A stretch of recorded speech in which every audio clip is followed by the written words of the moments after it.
인터넷에 떠돌아다니는 수많은 뉴스 기사.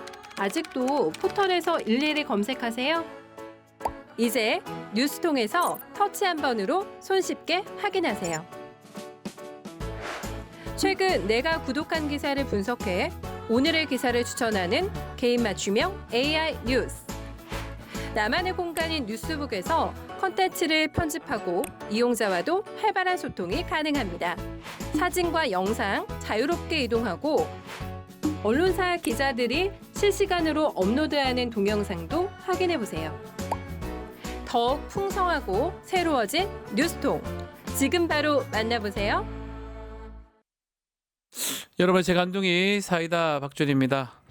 자, 노동절이었던 어제 좀 많은 일이 있었죠. 이재명 대표 공직선거법 위반 사건 대법원에서 유죄 취지 파기환송도 있었습니다. 빨리 선고를 하고 생중계 한다고 하더만 이제 이런 결정을 하기 위해서 했던 게 아닌가 보이고요. 1시간 이후에 한덕수 대행의 출마를 위한 사퇴까지 있었고요. 저녁에는 최상목 기재부 장관이 탄핵 발의가 되니까 또 사퇴를 했습니다. 심우정 검찰총장 탄핵도 발의가 된 상황이고요. 자, 모든 것은 결국 국민이 판단하는 거 아닌가 생각이 듭니다. 이제 선거 얼마 안 남았는데요. 이제 한 달 조금 더 남았는데 자, 가봐야죠. 자, 오늘도 시원하고 재미있는 소식들로 여러분 출근길 함께 하겠습니다. 생방송 중 댓글 참여 많이 부탁드리겠습니다. 박준의 뉴스 인사이다 지금 바로 시작합니다.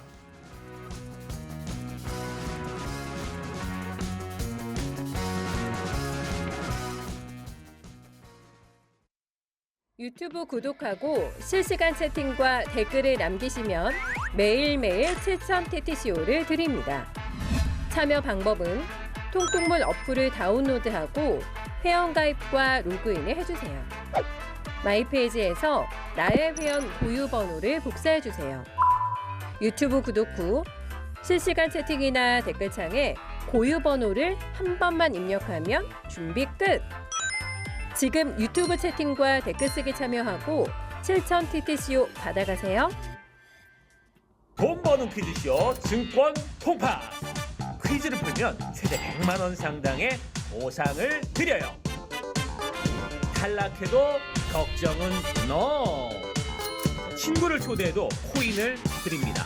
친구는 3,000원, 나는 2,000원의 코인을 무제한으로 드려요. 자세한 내용은 QR코드를 스캔해보세요. 상금의 주인공은 바로 당신. 바쁜 아침 오늘 꼭 알아야 할 뉴스들만 엄선해서 정리해드리겠습니다. 듣기만 해도 예가 속 뉴스픽. 오늘도 뉴스토마토의 전현주 기자 함께하겠습니다. 안녕하십니까? 네, 안녕하세요. 네. 자, 대선 이제 한 달 정도 남았어요. 사전선거로 따지면 한 달 채 안 남은 상황인데 자, 한 달여 앞두고 대법원이 이재명 민주당 대선 후보에 대한 무죄 판단을 뒤집었습니다. 네. 공직선거법 사건 유죄 취지로 파기환송을 했습니다. 네, 맞습니다. 이재명 후보의 공직선거법 위반 사건은 1심 유죄, 2심 무죄에 이어서 대법원의 판단은 다시 유죄였습니다. 네. 항소심 선거 이후 36일 만에 초고속 결정이었는데요. 심리에 참여한 대법관 12명 중 10명이 동의해서 유죄 취지로 파기환송을 결정했습니다. 이 사건의 쟁점은 이 후보가 지난 대선에서 거짓말과 또 거짓말로 유권자의 판단에 영향을 줄 수 있었는지 이 여부였는데요. 대법원 전원 합의체는 이 후보가 김문기 전 차장과 골프를 쳤다는 게 조작됐다고 한 것과 이 국토부 협박 때문에 백현동 부지 용도를 변경했다는 발언이 허위사실 공표에 해당한다고 봤습니다. 어제의 선고로 이 후보는 공직선거법 위반 사건으로 다시 서울 고등법원에서 재판을 받게 됐습니다. 정말 어마어마하게 빠른 속도로 판결을 지금 선고를 하면서 2심 판결이 왜 잘못됐는지도 얘기를 한 것 같은데 왜 빨리 결론을 내린지 이것도 얘기를 했네요. 네, 우선 대법원은 이 이재명 후보의 골프 발언이 김문기 씨를 모른다라는 발언의 보조 논거였다는 2심의 논리부터 깼습니다. 네. 백현동 발언 역시 구체적 사실을 포함하는 진술로서 사실의 공표이지 단순히 과장된 표현이거나 의견 표명에 그치는 것이 아니다라고 판단을 했는데요. 그러면서 오히려 2심이 직무유기나 협박 발언 의견을 무시하고 왜곡해서 판단했다면서 질타하기까지 했습니다. 대법원 이례적으로 빨랐던 진행 속도에 대해서는 1, 2심이 2년 6개월이나 걸리면서 혼란과 사법 불신 강도가 유례없다는 인식이 있었다면서 사건이 접수된 뒤에 신속하게 판결문과 기록을 기초로 사실관계와 쟁점 파악에 착수해왔다 이렇게 밝혔습니다. 6만여 페이지가 됩니다. 네. 그것을 뭐 며칠 만에 다 봤다고요? 예. 뭐 댓글에는 챗GPT로 돌려도 못 이틀은 봐요. 걸린다. 뭐 못 이런 봐요. 20일이 저도 뭐 걸린다 이런 판사도 얘기가 있고. 해봤지만 변호사도 하고 있지만 말도 안 되는 그런 얘기로 보입니다. 제가 봤을 때는. 자, 무엇보다 가장 관심은 대선 이전에 확정 판결이 나올 수 있느냐 이 부분인데요. 앞으로 절차 어떻게 진행됩니까? 네, 대법원이 소송 기록을 고법으로 보내면 이 2심에서 이 후보에 대해 무죄를 선고한 재판부를 제외하고 무작위 배당 방식으로 재판부를 결정하게 됩니다. 파기환송심은 변론을 거쳐야 해서 재판부가 소송 기록 검토 후에 기일을 정하고 피고인 소환장을 송달하게 되는데요. 네. 이후에 법정에서의 공판 절차가 시작이 됩니다. 즉 소환장 송달이 지연되면 첫 공판까지 걸리는 시간은 그만큼 길어지게 되는데요. 통상적으로 파기환송심은 서류 접수부터 판결까지 한 달 이상 걸리기 때문에 이 대선 전까지 선고가 나오기는 사실상 쉽지 않을 거다라는 관측이 가장 많습니다. 설사 파기환송심 재판부가 유죄를 선고하고 100만 원 이상의 형량을 정하더라도 이 후보가 대법원에 상고를 할 수 있기 때문에 대선 출마 자격을 잃지는 않습니다. 네. 이 형사소송법상 이 후보가 대법원에 재상고장과 재상고 이유서를 제출하는데 27일의 시간을 쓸 수 있는데요. 즉 대법원 재상고 심리가 시작될 때까지는 적어도 27일이 걸린다는 뜻이기도 합니다. 대선 전까지 이 후보가 이 출마 자격 상실형이 확정되는 건 사실상 불가능해 보이지만 혼란은 대선 이후에도 지속될 수밖에 없는데요. 만약 이 후보가 당선될 경우에는 이 헌법 84조상의 불소추 특권이 이 재판에도 적용이 되는지 여부도 불분명해서 여지는 계속될 전망입니다. 맞습니다. 시간상으로는 뭐 6월 3일까지 결정이 날 수는 없습니다. 네. 그래서 뭐 그 부분에 대해서는 문제가 없는데 이제 앞으로 불소추권 이 부분이 소추 부분 어떻게 되느냐인데 헌법상 이제 사실 간단하게 규정이 돼 있기 때문에 좀 애매하면 국회 법률로 입법을 하면 돼요. 네. 그걸 정확하게 또 규정을 해놓으면 됩니다.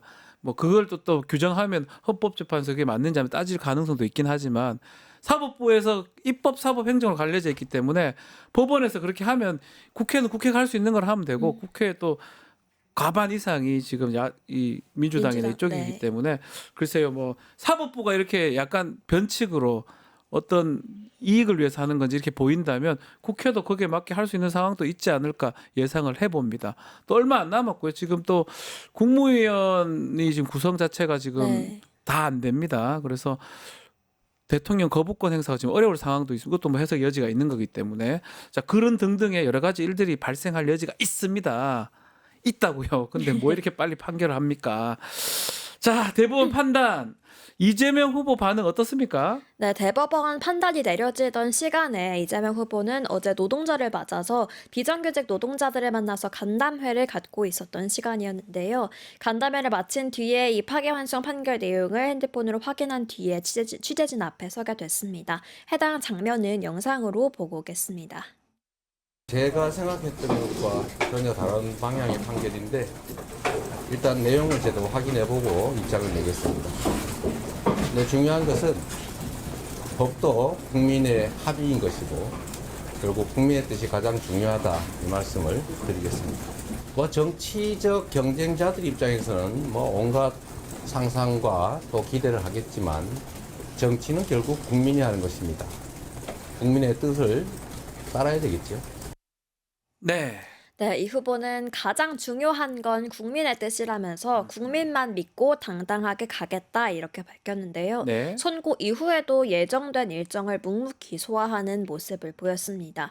한편 민주당 의원들 대부분은 이 상고 기각을 예상했기 때문에 당황한 모습을 감추진 못했는데요. 첫 공식 입장도 선거가 내려진 뒤 거의 1시간이 되어서야 발표가 됐습니다. 또 선고 직후에 긴급 지도부 회의와 의원총회가 잇따랐는데요. 그간 사법부 비판을 자제해오던 민주당은 졸속 재판이다, 사법 쿠데타다 등 이런 강한 비판을 내놓기도 했습니다. 자 국민의힘 반응 어땠습니까? 국민의힘은 선거 직후에 당연히 즉각 환영하는 좋아했겠네요. 입장을 내놨는데요. 네. 권성동 원내대표는 이번 대법원 판결은 상식의 승리이며 법치의 복원이라고 말했고, 권영세 비대위원장은 이렇게 명백한 사안을 3년 넘게 끌어왔던 것 자체가 명백한 잘못이었다, 이렇게 꼬집었습니다. 이어 법원의 판단 전에라도 이 후보는 대선 출마를 포기해야 한다면서 이 후보에 대해서 이 후보 자격론 공격에 나섰는데요. 국민의힘 대선 주자인 김문수 후보도 거짓말에 거짓말을 더하며 국민의 눈을 속인 이재명 후보는 양심이 있다면 사퇴하라라고 했고, 한동훈 후보도 이재명 후보의 정치인 자격이 박탈된 거라며 무자격 선수를 경기장 밖으로 내보내야 한다, 이렇게 강하게 비판했습니다. 이를 따지면 윤석열 후보가 대선 당시 얘기했던 김만배 몰랐다, 돈 한 푼도 10원 한 푼도 못 벌었다, 김건희 구역상경 다 외운다, 이거 다 유죄되는 거예요. 100% 유죄되는 거예요. 이 대법원 판례대로라면 100만% 유죄입니다. 공소시효 살아 있어요. 사실은 이거대로라면 빨리 조사를 해가지고 다 나와 있잖아요. 똑같이 되는 거예요. 그래서 이런 것들을 처벌할 수 있냐 없냐가 논점이 된 거고 2심에서 무죄가 됐던 건데 지켜보기로 하죠. 국민의힘 이게 환영할 일인지 한번 봅시다. 자, 다음 얘기로 넘어가 보겠습니다. 한덕수 대행 결국 자리에 물러나면서 사실상 대선 출마 선언을 했습니다. 네, 관련 발언은 먼저 영상으로 보고 이야기 네. 이어가도록 하겠습니다. 제 앞에서는 두 갈래 길이 놓여 있습니다. 하나는 당장 제가 맡고 있는 중책을 완수하는 길, 다른 하나는 그 중책을 내려놓고 더 큰 책임을 지는 길입니다. 저는 우리가 직면한 위기를 극복하기 위해 제가 할 수 있는 일, 제가 해야 하는 일을 하고자 저의 직을 내려놓기로 최종 결정하였습니다. 그만뒀어요 결국은. 네, 그만둔다더만. 숙고 끝에 네. 직을 내려놓는다, 이렇게 말한 한덕수 권한대행은 50년 가까운 세월을 대한민국의 경제 발전의 최일선에서 선쟁인으로 뛰었다라는 점을 강조를 했습니다. 대선 출마를 앞두고 마지막까지 외교통상 전문가라는 강점을 강조한 건 아니냐, 이런 비판이 계속해서 나오고 있는데요. 권한대행으로 복귀한 지 38일 만에 스스로 직을 내려놓은 한대행은 오늘 오전 국회에서 출마 선언을 할 예정입니다. 윤석열 씨가 파면되던 날 한대행은 대통령 선거 관리에 최선을 다하겠다, 이렇게 말한 바 있는데요. 네. 댓글에서도 말씀 주신 것처럼 불과 한 달 만에 대선 경기장에 심판이 아닌 선수로 뛰게 됐습니다. 이게 가능한 일인지 뭐 일어나고 있으니까요. 뭐 가능한 그런 얘기 할 필요 없는데 어쨌든 간에 대행을 하다가 지금 출마를 한답니다. 결국은. 네. 민주당도 그렇지만 국민의힘 내에서도 비판의 목소리가 있네요. 네, 민주당은 사리 사욕을 위해서 네. 더 큰 권력을 탐하겠다는 선언이라면서 내란 부역과 대선 간부기 과정에서 벌인 온갖 불법에 대해서 책임부터 지라, 이렇게 거세게 비판했고요. 조국혁신당은 출마하는 꿈도 꾸지 말라라면서 공직선거법 위반으로 고발하겠다, 이렇게 경고를 날렸습니다. 네. 이 한 전 총리와의 후보 단일화를 기대해온 국민의힘에서는 한 전 총리의 결정을 지지하긴 했습니다만, 한동훈 후보는 한대행의 출마가 도움이 되지 않는다며 반발했고, 또 단일화에 가장 먼저 문을 열었던 김문수 후보조차도 일방적인 양보는 없을 거다, 이렇게 입장을 보였습니다. 오는 3일 국민의힘 후보가 최종 확정되는 가운데 후보 등록 마감일은 11일이어서 사실상 시간은 그리 많지 않은데요. 여러 상황을 고려했을 때 최소 6일에는 단일화가 이뤄져야 하는데 어떤 결과로 이어질지도 지켜봐야 될 것 같습니다. 그래요. 사실 내일 국민의힘 경선 네. 최종 결과가 나옵니다. 된 사람은 당무 우선권을 가지고 대통령 대표에 준하는 지위를 갖습니다. 됐는데 저 사람 양보하기 쉽지 넘겨주고 않겠죠. 싶습니까? 글쎄요, 저는 모르겠는데요. 그럼 뭐하러 나왔습니까? 처음부터 맞습니다. 이렇게 남한테 줄 것 같으면 그 정도로 의지도 없는 사람이 뭐하러 대통령 후보로 나옵니까? 자, 어쨌든 지금 국무회의 이 부분도 마지막으로 좀 얘기해봐야 되는데 지금 한덕수 권한대행이 사퇴했기 때문에 사퇴했는데 최상목 권한대행도 사표도 그날 받고 뭐 하여튼 어젯밤에 별의별 일이 다 있었는데 어쨌든 사표가 됐습니다. 한덕수도 없고 또 지금 최상목도 없고 네. 이전에 김용경 감옥 가 있고 네. 또 누구죠? 뭐 많은 국무위원들이 빠져 있어요. 장관들. 자, 결국 지금 2주 지금 권한 대행을 맡고 있다. 이렇게 봐야 되겠네요. 네, 간밤에 참 많은 일들이 네. 있었는데요. 앞서 한덕수 권한대행이 사퇴하자 민주당은 최상목 경제부총리에 대한 탄핵안을 본회의에 보고하면서 표결에 들어갔는데 네. 최 부총리는 표결이 이뤄지기 직전에 사의를 표명하면서 투표는 중단도 했고 한덕수 권한대행은 자신의 임기 종료 약 1시간 전에 이 최 장관의 사의만을 제거를 했습니다. 이로써 이주호 사회부총리 겸 교육부 장관이 권한대행의 자리를 승계할 예정인데요. 이로써 비상계엄 이후에 한덕수, 최상목, 한덕수, 이주호 이 권한대행 체제를 계속해서 거치는 4차례 권한대행 변화를 반복하는 사상 초유의 일이 일어나게 됐고요. 그뿐만 아니라 남아있는 국무위원은 14명으로 이 헌법상 국무회의 성립에 필요한 15명 정족수를 채우지 못하게 됐는데 이를 두고도 뭐 국무회의 구성원의 자연인이 아닌 또 국무위원 정원으로 봐야 한다라는 주장과 또 구성원의 자연인으로 봐야 한다라는 주장이 대립하고 있어서 오늘 열릴 국무회의를 그렇죠. 두고도 좀 정족수 논란은 불가피할 전망입니다. 헌법상에 15명 이상으로 규정이 돼 있습니다. 네. 14명이에요, 지금 상황. 헌법이 가장 중요한 규범이기 때문에 뭐 이런 것까지 예상 못한 수도 있지만 당연히 못하겠죠. 네. 15명 있어야 가능한데 15명이 없다면 헌법상으로는 더 이상 다른 이거는 해석의 여지가 없습니다. 대법원들만 해석 잘하는데 이건 숫자잖아요. 누가 봐도 해석의 여지가 없기 때문에 저는 이제 국무회의를 못 여는 거 아니냐 이렇게 생각이 들고 국무회의 못 연다면 대통령 거부권 행사할 때는 국무회의 심의를 거치도록 되어 있기 때문에 네. 대통령 거부권 행사 자체가 안 알수 된다면 없죠. 네. 결국은 15일이 지나면 그냥 자동 통과가 되는 거예요. 뭐 법안을 만약에 뭐 해보면 알겠지만 만약에 민주당의 야당 측에서 법안 싹 올려놓으면 15일 지난 후에는 확정이 될 가능성도 있고 그래서 지금 계속 논란이 되는 겁니다. 대법관님들. 아유 이게 뭡니까? 알겠습니다. 오늘 뉴스픽 여기서 마무리하겠습니다. 전주 기자 감사합니다. 네, 고맙습니다.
최타임 시간입니다. 최인호 전 의원, 임미애 의원 두 분 함께 하겠습니다. 두 분 안녕하십니까? 안녕하세요. 안녕 못하네요. 안녕 못하다. 자 어제 판결 때문에 이제 그런 것 같습니다. 대법원에서 이재명 후보에 대한 선거법 위반 사건 유죄 취지 파기환송 결정을 내렸는데 좀 빨리 결정을 했는데 결국 이렇게 하려고 했네요. 정치 개입하려고 했다. 이런 논란이 불가피할 것 같습니다. 네. 어떻게 보십니까? 저는 어제 잠을 못 자겠더라고요. 이게 너무 분한 거예요.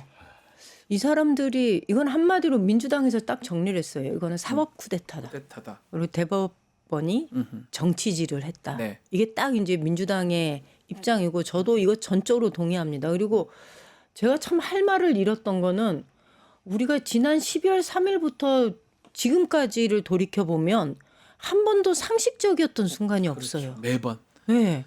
어떻게 이렇게 번번이 상식에 어긋나는 행위를 하고 국민들 뒤통수를 치는지 정말 너무 분노스럽습니다. 네. 매번 그랬어요. 네.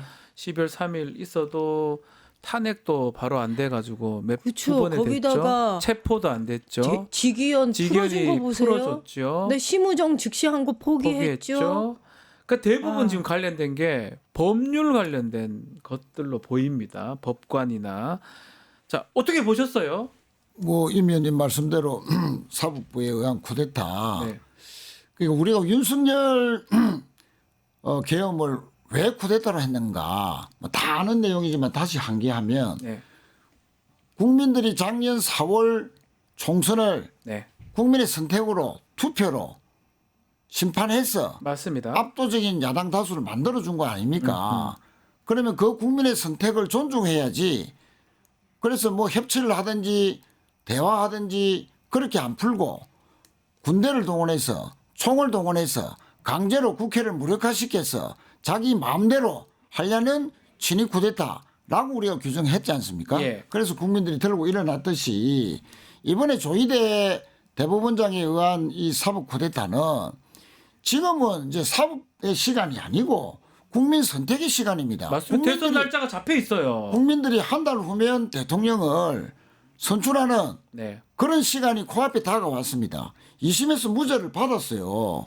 그러면 멈추든지 네, 형식적인 심리를 해야지 네. 그것을 정말로 갈래도 없이 어마어마하게 시간을 당겨서 억지로 당겨서 심리 사실상 한 번 하고 예 전원회의체 그 해부한 지 9일 만에 이렇게 뚝딱뚝딱 그렇게 그 결정을 했다는 거 파기환송을 했다는 것은 이거는 이재명을 죽이겠다 하는 애초에 정해져 있었던 거죠. 정해진 언론이. 시나리오대로 억지로 밀어붙인 것이고 예. 대선에 개입해서 이재명을 대통령 못 시키겠다 하는 것이고 네. 만약에 이런 식으로 했는데도 대통령이 된다 하면 예.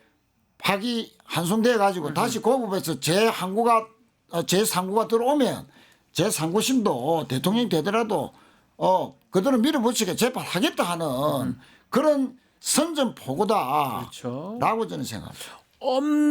깊숙이 지금 대법원이 선거판이나 정치판에 깊숙이 들어간 겁니다. 대법원이 좌지우지하게 지금 된 상황이잖아요. 그렇죠. 어저께 네. 저희가 의총에서 의원들의 이 분노가 엄청나잖아요. 네. 근데 저희가 긴 시간 토론을 하면서 그래도 이게 조금 가라앉을 수 있었던 건 매우 분노스러운 상황이긴 하지만 네.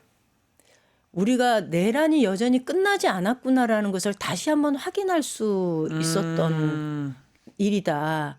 이런 생각이 들었고 어제 어떤 의원 한 분이 이 얘기를 하시더라고요. 97년도에 대선이 있었지 않습니까? IMF 터지고 DJ가 될 DJ 때요. 될 때 그때 DJ가 이렇게 국민 쪽 이렇게 후보로 이렇게 쭉 올라올 때 네. 검찰이 당시 대통령이 김영삼이었고 김영삼한테 소위 검찰 파일을 들고 갔답니다. 가서 해달라고. 예, 김대중이 우리가 뭐 오더만 내려면 김대중을 이러이러하게 잡아넣겠습니다라고 얘기를 했더니 당시 김영삼과 김대중은 오래된 정치적 한편으로는 동지이기도 하고 라이벌이기도 경쟁관계이기도 하고 이렇잖아요. 그랬죠. 그 애증관계가 엄청날 텐데 그때 그 자리에서 그 검찰을 단호하게 국정은 안기부였겠죠. 네. 단호하게 꾸짖으면서 지금은 국민의 시간이다. 그렇죠. 예. 유명한 얘기죠. 네. 하지 마라. 그렇죠. 그랬다는 그랬던 거예요. 걸로, 예. 예, 그거 하지 마라. 그랬는데 어떻게 대법원이 이런 짓을 할 수 있냐는 거죠. 그렇죠. 저희 오늘 11시에 대법원 앞에서 기자회견이 있는데요. 네. 그 지금 사건 소송 기록만 해도 6만 쪽이 넘는다 그것도 그러잖아요. 궁금해요. 그걸 어떻게 다 봤을까요? 사실 그러니까- 충림수일했다고 하는데 볼 수 안 있어요? 읽었죠. 안 읽었죠. 그러니까 이거는 9일 만에 그러니까 전원합의체로 넘어간 지 9일 만에 2번 동안의 심리를 하고 그러고 나서 이런 사실상 한번 한 번 한 거죠. 한 번 한 거죠. 그렇죠. 한번한 그러고 거죠. 나서 결론이 내려졌다는 거는 이미 결론은 일찍 내려져 내고 있었고 있었네요. 예. 결론 내려진 상태에서 그것을 그냥 발표하는 수준이었고 이거는 거의 1심의 판결 기록을 그대로 갖다가 베낀 쓴 것 거 같아요. 수준이거든요. 그러니까 검찰 이게 공소장. 6만 쪽을 우리가 어째 A4 용지가 못 한 봐요. 박스로 하면 못 봐요. 30개예요. 예, 오늘 제가- 우리 그거 한번 싣고 가고 싶어요. 대법원 법원에 앞에. 제가 있어 보면 6만 쪽이라는 건 상상을 못할 수 있는. 그러니까 제대로 안 상상할 수 없는- 아 근데 읽어보고 양심이 없지 않나요? 양심의 이거는? 문제도 있지만 예. 제대로 안 읽어보고 한 번 사실상 심리하고 네. 그 많은 페이지를 다 읽어보지도 아니하고 형식적으로 이미 예단을 가지고 어떻게 해야 되겠다는 그런 식으로 그래 해서 보이죠. 밀어붙이겠다 하면 그 법적으로도 문제되는 거 저는 아닙니까? 그래서 그것도 좀 따져볼 수는 있을 것 같아요. 뭐 굳이 제가 말씀 못 드리지만 네. 뭐 마찬가지 판사도 자기들이 잘못하면 직권남용이 되고 뭐 범죄가 될 그렇죠. 수도 있는 거거든요. 예. 글쎄요, 뭐 그 이게- 부분을 제가 말씀드리기 조심스럽지만 아니, 그러니까. 절차도 조이대 사실 절차도 되게 다 다 무시하는 거 무시했습니다. 아닌가요? 예, 관행 절차 다 애초에 무시했어요. 소부에서 심리되어야 될 거를 전원합의체로 직권으로 네. 그렇게 한 거잖아요. 네. 소부 심리 걸치지 않고 직권으로 전원합의체로 넘긴 것도 그렇고 넘기자마자 돌아서서 미리 회의나 이런 것들을 할 때 일정한 시간을 두고서 맞아요. 공지하는 것이 있는데 그것조차도 그러니까 지키지 않은 거고 사실 대법원이 뭔가를 할 때는 가장 중요한 건 민주적인 절차를 준수했느냐도 되게 중요한데 네. 이런 면에서 조이대는 단 한 번도 그 절차를 준수하지 않았다는 거예요. 그래서 이 부분에서 네. 뭔가 이 보이지 않는 손, 보이지 않는 컨트롤 타워, 보이지 않는 이재명 죽이기의 살행탑 분명히 있는 거고 그거는 뭐 윤석열이든 김건희든 쉽게 유추해 볼 수 있지만 예. 그 양반들 말고도 그 사람들 말고도 예를 들면 이왕규를 왜 한덕수가 그러니까요. 억지로 그렇게 지명하려 했을까? 알박기 시켜가지고 딱 기다리고 있다가 또 헌법 소원이 오거나 이러면 또 언제든지 사법의 어떤 이름으로 쿠데타 하려고 네. 제거하려고 하기 위해서 했다고 우리가 하지 않습니까? 그렇게 느껴지죠. 자 그러면은 조이대라는 대법원장도 이미 알박기로 지금 돼 있었던 사람 아니냐?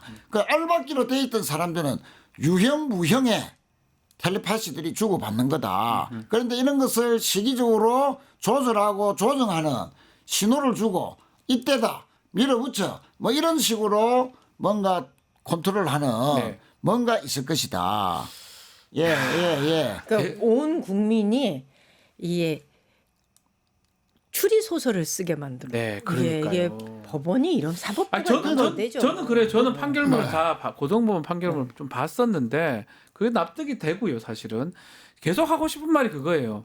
그 윤석열은 뭔데요? 김만배 몰랐고 돈 10원 한 푼도 못 벌었고 구약 성경 와이퍼가 다 외운다면서요. 그 얘기는 이거 유죄면 100% 유죄입니다. 그렇죠. 공소시효 그러니까- 살아 있잖아요. 그러니까 국민들 입장에서 볼 때 100% 유죄 이거는. 나 그러면 그거 빨리 공소 살아있으니까 조사를 해가지고 하면 국민의힘 없어져요. 정당 마찬가지 똑같아요. 아니 그러니까 이거 한번 보십시오. 내란을 막은 야당의 예. 이제 야당도 아니지만 제1당의 당선이 거의 확실시 되는 대통령 후보는 이렇게 대법원에 의해서 그렇게 파기환송시키고 네. 내란의 주범 우두머리는 구속 취소가 돼가지고 자기 집에서 따뜻하게 밥 먹고 또 쇼핑하고 메시지 내고 온 정치적 행위를 다 하도록 할보를 다 치게 만들어 놓고 그게 법원이 지금 해놨잖아요. 지금 다 보면. 법원이 그렇게 한 거 해놓은 거 아닙니까? 아닙니까? 구속 그러니까 취소시키고 이제 원래- 이게 지금 대한민국의 사법적인 최소한의 형평성이 있는 겁니까 이게? 네. 선거법이라는 게 원래 당선을 목적으로 했을 때잖아요. 맞습니다. 그래서 일반적으로 이거는 당선된 자를 낙선된 향해서 자를 저렇게 하는 경우는 거의 네, 없어요. 당선된 자에 한해서 이것이 적용이 되는 게 일반적인데 네. 떨어지는 것도 서러워 죽겠는데 떨어진 사람한테 이런 기준을 들이대고 당선을 목적으로 하여 허위 사실을 유포하였다라는 법리를 적용하는 게 이게 상식적이지 않죠. 상식적이지 않죠. 그러니까 검찰의 명백한 편파 기소, 네, 예, 억지 기소, 그 공소장을 딱 대법원에서 그대로 뭐 뺏긴 뺏겨 쓴 거죠. 것이나 다름없다. 뭐 그런 거 전부 이렇게 해석한다. 해석이라는 말을 어제 대법원장이 도대체 몇 번 주문해서 이야기했습니까? 그러니까요. 그 해석하는 게 아니잖아요. 대법원은 법리가 적용이 맞느냐 안 맞느냐 이렇게 하는 것이 왜 대법원에서 해석을 합니까? 고등법원에서 그렇게 꼼꼼하게 판결을 해놨습니다. 그걸 갖고 하나도 보지도 않고 1심 거 그러니까요. 그대로 했잖아요. 이게 무슨 그러니까 어제 판결입니까? 저는 정규제가 즉각 그 유튜브에서 네. 발언하는 내용을 빠른 시간 내에 그 쇼츠를 제가 저희 지역은 워낙 이것에 대해서 흔들릴 사람들이 보수 많아가지고 논객이잖아요, 정규재 막 씨가. 보냈어요. 네. 거기에 보면 딱 한마디로 이렇게 정리해요. 대법원은 정치질 하지 마라. 정치질이에요. 이거 서울 고등법원으로 보냈을 때 만약에 고등법원에서 이 사건을 가지고 한 99만 원 내지는 80만 원 네. 이렇게 때려버리고 니는 어떻게 할 어떡할 거냐. 건데. 이거는 대법원 그러니까 엿먹어라라는 그래 것하고 해도 돼요. 똑같은 건데. 그래도 돼요. 니네 왜 이런 짓 하냐. 99만 9,999원 하면 돼요. 네. 이런 차이로 그 얘기를 아무 상관없어요. 정규제가 하는 거예요. 이게 뭡니까? 이게 이래 되면 결국은 민주당 없어집니다. 그 대선 비용 다 토해내야 되잖아요. 이게 이런 것까지 생각을 하고 판결을 해야 되는 거 아닙니까? 알겠습니다. 고등법원 다시 갔는데 앞으로 어떻게 되는 거? 고등법원에 파기환송돼 가지고 대선 전에는 뭐 결론이 날 수는 없거든. 한번 계산해봐도 그렇지. 이제 문제는 만약에 이제 대선 끝나고 대통령이 됐을 때 이때 문제거든요. 불소수 특권 그래서 부분. 저는 어제 이 조희대 대법원장 주문 낭독을 쭉 하고 마지막에 이제 파기환송한다라고 딱 그리 하는 순간에 거의 정치적 살기를 느꼈거든요. 네. 이런 그 스탠스와 살기라면은 대통령이 당선되었더라도 네. 되더라도 대법원장은 제3구심에 네. 재판을 강행하려 할 것이다. 헌법 84조에 지금 절대 다수설은 소추라는 것은 재판 기소만 포함이죠. 못하는 게 아니고 재판도 중단돼야 된다는 게 네. 절대 다수설 아닙니까? 맞습니다. 미국도 트럼프가 그것 때문에 해서 기소 취소까지 다 했잖아요. 그런 분에도 불구하고 아주 극소수설 네. 조희대식의 해석으로 해서 그냥 뭐 대통령 인정 안 하겠다. 재판으로 끌어내리겠다. 대통령 자격 없다. 무효다라는 식으로 끌어내려고 재판을 강행하려 할 것이라는 게 저는 뭐 느껴졌습니다. 아마도 그런 재판을 할 것 같아요. 막 지금 네. 상황 보면 별로 뭐 판단보다는 사람이나 뭐 어떤 정치적 이런 것만 생각하는 게 아니냐 이런 느낌이 드니까요. 네. 조희대 대법원장이 그렇다면 이 방법은 사실 있는 겁니까? 이게 제가 이와 유사한 사례가 지난번에 추미애와 윤석열 사건이 있었잖아요. 검찰총장과 법무부 장관이 사건 두 개를 놓고서 소송이 진행됐더라고요. 제가 네, 찾아보니까 맞습니다. 하나는 직무집행정지 취소 소송, 하나는 정직 2개월 취소 소송.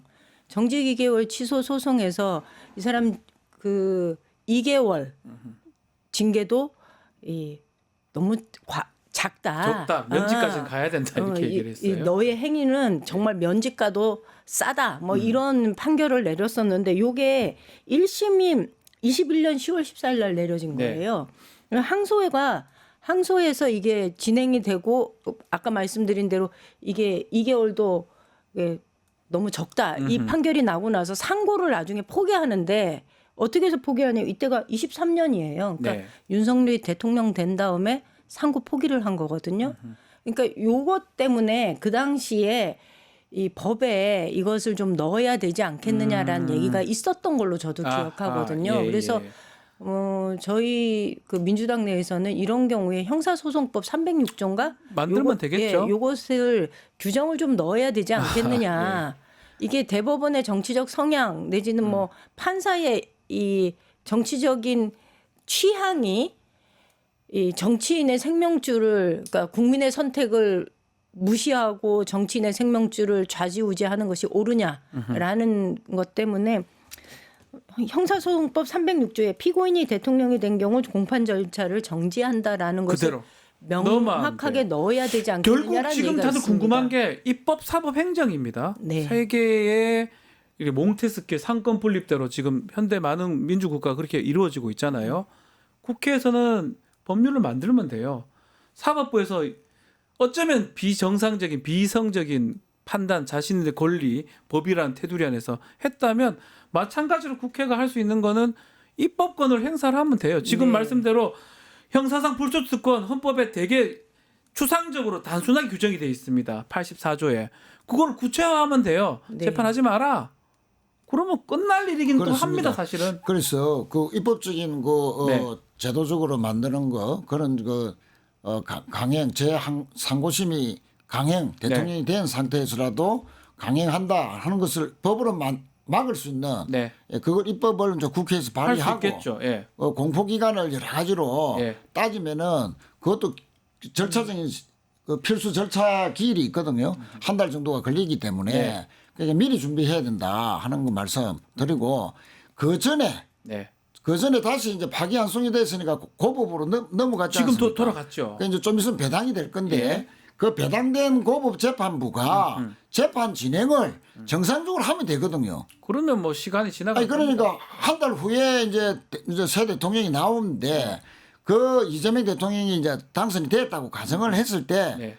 고법에서 정상적으로 심리하고 다시 꼼꼼히 따져보고 만약에 그 대부분의 억지 파기환송에 대해서 심리해가지고 꼼꼼히 보고 네. 자 물론 이제 행량을 정하는 거지만 행량을 또 어떻게 할 것인가 이런 것도 다 따져보면서 하면은 이거는 또 몇 달 걸리는 거 아닙니까? 네. 633 원칙에 해서 최소 석 달은 걸려야죠. 걸려야 되겠죠. 안 그렇습니까? 예, 예. 그러면 이제 대선이 되고 난 뒤에 그 고법은 자율적 판단 하에서 재판 중단하면 되는 거죠. 예.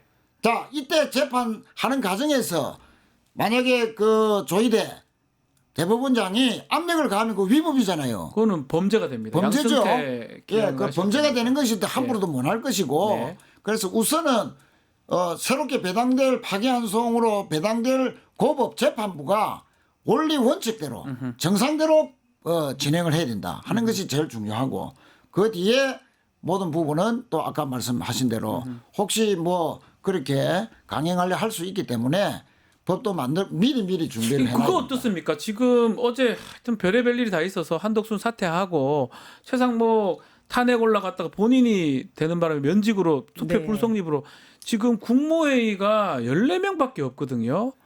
이거 어떻게 봐야 됩니까? 그러니까 원래 국민의- 헌법상 15명이 꼭 필요해요. 15에 30이니까. 네, 그런데 헌법상으로 국무회의 열 수 이게 없는 상황 아닌가요? 국무회의를 무력화시킨 건 민주당이 아니고요. 본인들이 나갔어요. 자기들이 네, 다. 한덕수가 나감으로 해서 이미 안 돼요.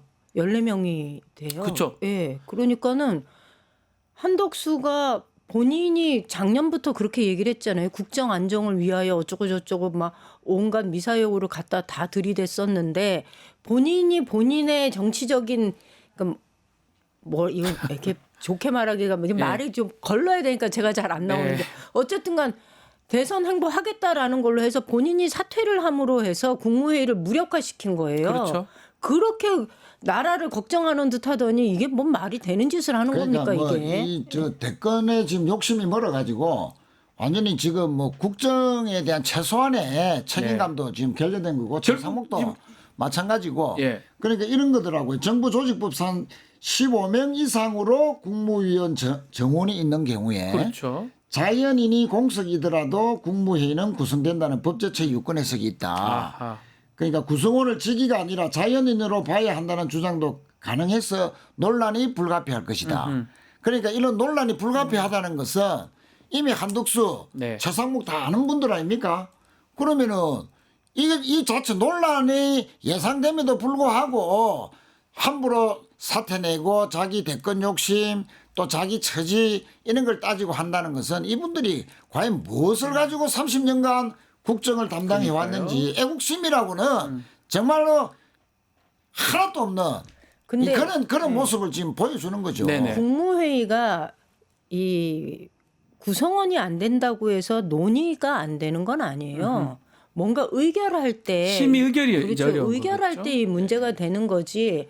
근데 그렇게 치면 30일 동안에 의결해야 될 것이 무엇인가를 돌이켜 보면 이거는 그다지 많지 않아요. 그동안 의결했던 게 뭐가 있어요. 아니 공공기관장 인사를 그러니까. 계속 해왔지 않습니까? 이 사람도 네. 한 달 기간에 그러니까 저는 알바기 오히려 시키려고 막 공공기관장 임명 엄청 할 겁니다. 오히려 지금 국무회의를 스스로 이렇게 무력화시켜 놓음으로 해서 부당하게 정치에 개입하고 정치질하면서 의결했던 것들이 있죠. 그러니까 네.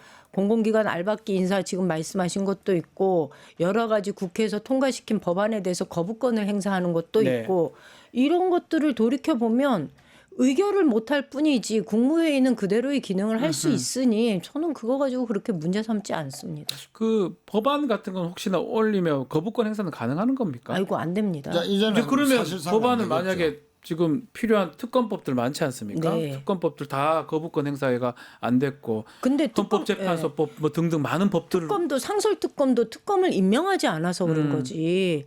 그럼 법은 그거를 좀- 법안을 올리면 15일 지나면 그냥 법안이 통과가 되는 겁니까 예, 이제? 뭐 민감한 법안에 대해서 우리가 하면 거부권 행사 그러면 못 하니까. 그렇게 하면 네. 이것도 참 문제긴 한데 어쨌든 많은 법들이 통과가 될 수 있는 또 상황이잖아요. 이래 된다면. 참, 이 뭡니까 이게? 하여튼 무책임한 사람들이라. 네. 자, 한덕수 총리 지금 권한대행 지금 대선 행보 이제 간 부분 말씀을 좀 드려야 될 것 같은데, 자, 중간에 참 어제 좀 놀라웠던 게 분명히 사퇴를 했는데 또 최상목의 또 사퇴는 또 받아주고 이게 이거 어떻게 봐야 됩니까? 이게 그러니까 무슨 이게 장난입니까? 사퇴를 하면 이게 그게 뭡니까, 영시 이게? 기준이라 그러네요. 전 또 어제 그거 처음 알았어요. 그럼 사퇴한 건 아니고 이렇게 그날 밤까지 기다리는 건가요? 사퇴 네. 의사를 밝히고 나서 그게 보통 반려가 되기도 하고 뭐 이래서 그런지 모르겠는데 네. 영시 기준으로 그게 효력이 발휘한다는 거예요. 저희가 최상목 탄핵안이 투표가 진행이 되고 있는 중에 네. 갑자기 사표를 냈다 이렇게 얘기를 하길래 그러면 사표를 누구한테 냈어? 한덕수도 없는데? 네. 이렇게 생각을 했더니 알아봤더니 한덕수의 임기가 영시 기준이다 이래가지고 이게 너무 웃기지 않나요? 코미디예요. 3시에 대법원의 판결이 있었습니다. 네. 그 대법원의 판결이 한 40여 분 걸렸고요. 딱 돌아서자마자 그 자리에서 한덕수가 대선을 가기 위한 사표를 낸다라는 기자회견이 있었습니다. 열었고, 네. 예. 그리고 나서 그날 저녁 때에 최상목 사표를 수리해주고 본인이 이제 오늘은 다시 기자회견으로 출마 선언을 하겠지요. 네. 그러니까 저는 이건 드라마도 이런 식의 저질 드라마를 그러니까 씁니까? 드라마는 각본이지 않습니까? 네. 뭔가 각본이 있었다. 각본 얘기하시는군요. 예. 예. 그러니까 저는 한덕수가 이제 출마를 결심하겠던 두 가지가 있다. 하나는 대법원에서 뭔가 이런 억지 재판 판결이 날 가능성이 매우 높다라고 미리 기다리고 알고 있었던 거 예, 아닌가 그러니까 싶어요. 그래서 그런 각본설이 이제 의심을 할 수밖에 없는 상황이 되는 것이고 의심이죠. 뭐. 예, 네. 그러니까 의심이죠. 의심인데 두 번째는 이제 김문수가 국힘의 후보가 될 것이 확실하다. 단일화에 적극적으로 나설 것이다. 그러면 김문수를 이길 수 있다. 한동훈이라면은 단일화 자체도 깨질 것이다. 저는 어떻게 판단하냐면 한동훈이 만약 국민의 후보가 되면 뭔가 역전을 한 것이거든요. 역전을 하면 거기 바람이 일부 있다는 것이고 그 바람은 일부 합리적 중도가 한동훈한테 붙어서 그렇게 됐을 가능성이 높다. 네. 그러면 한동훈은 시간은 자기 편이라고 생각하기 때문에 대선 등록 전에 후보 등록 전에는 한동훈은 절대 후보 단일화에 안 났을 겁니다. 그렇겠죠 아마도. 형식적으로는 하는 척 하다가 이런저런 조건을 걸고 또 룰을 걸고 하든지 그런 자기식이 꼭 이길 수 있는 룰이라든지 이길 수 있는 그런 것이 확보되지 않으면은 안 하는 거죠. 안 하면 그럼 되죠. 한덕수는 후보 무소속으로 등록을 해야 되는데 그 돈을 어떻게 감당하며 그러니까 앞이 보장되지 않는 한덕수의 미래가 한동훈의 이제 국힘 후보가 됨으로써 펼쳐지기 때문에 그럼 한동훈을 그런데 이제- 심리적으로 밀어야 되는 거야? 아니 이 그건 순간에? 뭐 그거는 미시면 학기 두면 되는데 지금은 늦었죠 이제 오늘 지금 되는데 지금 투표 계속 하고 예, 있어요. 여러분도 하고 모든 있고. 세력이 절로 다 가버렸지 않습니까? 자, 김문수 밑으로. 제가 궁금한 거는 자 김문수가 될 가능성이 높은지 내일 이제 결론이 납니다. 그렇죠. 지금도 투표를 하고 있고 국민의힘은 경선 중인데 또 김문수가 된다고 하는데 김문수가 이렇게 돈 많이 들이 3억 몇몇 들여가지고 본인 열심히 해서 됐는데 당무 선거까지는 거의 대표의 권한 있는 후보가 됐을 때 예 한덕수님 하십시오 할 것 같지도 않거든요 저는. 근데 저는 그 부분에 네, 있어서는 어떻게 보십니까? 일정한 합의가 이루어질 거라고 봐요. 벌써요? 예, 예. 결국은 당권을 둘러싸은 그 내부의 싸움이기 때문에 일정한 지분을 서로 나눌 가능성이 많고 당권과 관련해서 한덕수가 뭔가를 요구하기가 쉽지 않아요. 네. 예, 그래서 맞습니다. 저는 내년 지방선거 공천권 뭐 이렇게 맞습니다. 하면은 예. 충분히 뭐 그 김문수가 드랍할 가능성이 좀 있죠. 그거를 저는 협상이 드랍보다는 된다? 예. 뭐 단일화를 예. 뭐 형식적으로 단일화 하겠죠. 하겠죠. 예. 일주일 시간이 남았으니까 여론조사로 아마 하지 싶은데 그런데 윤석열이 뒤에 있다.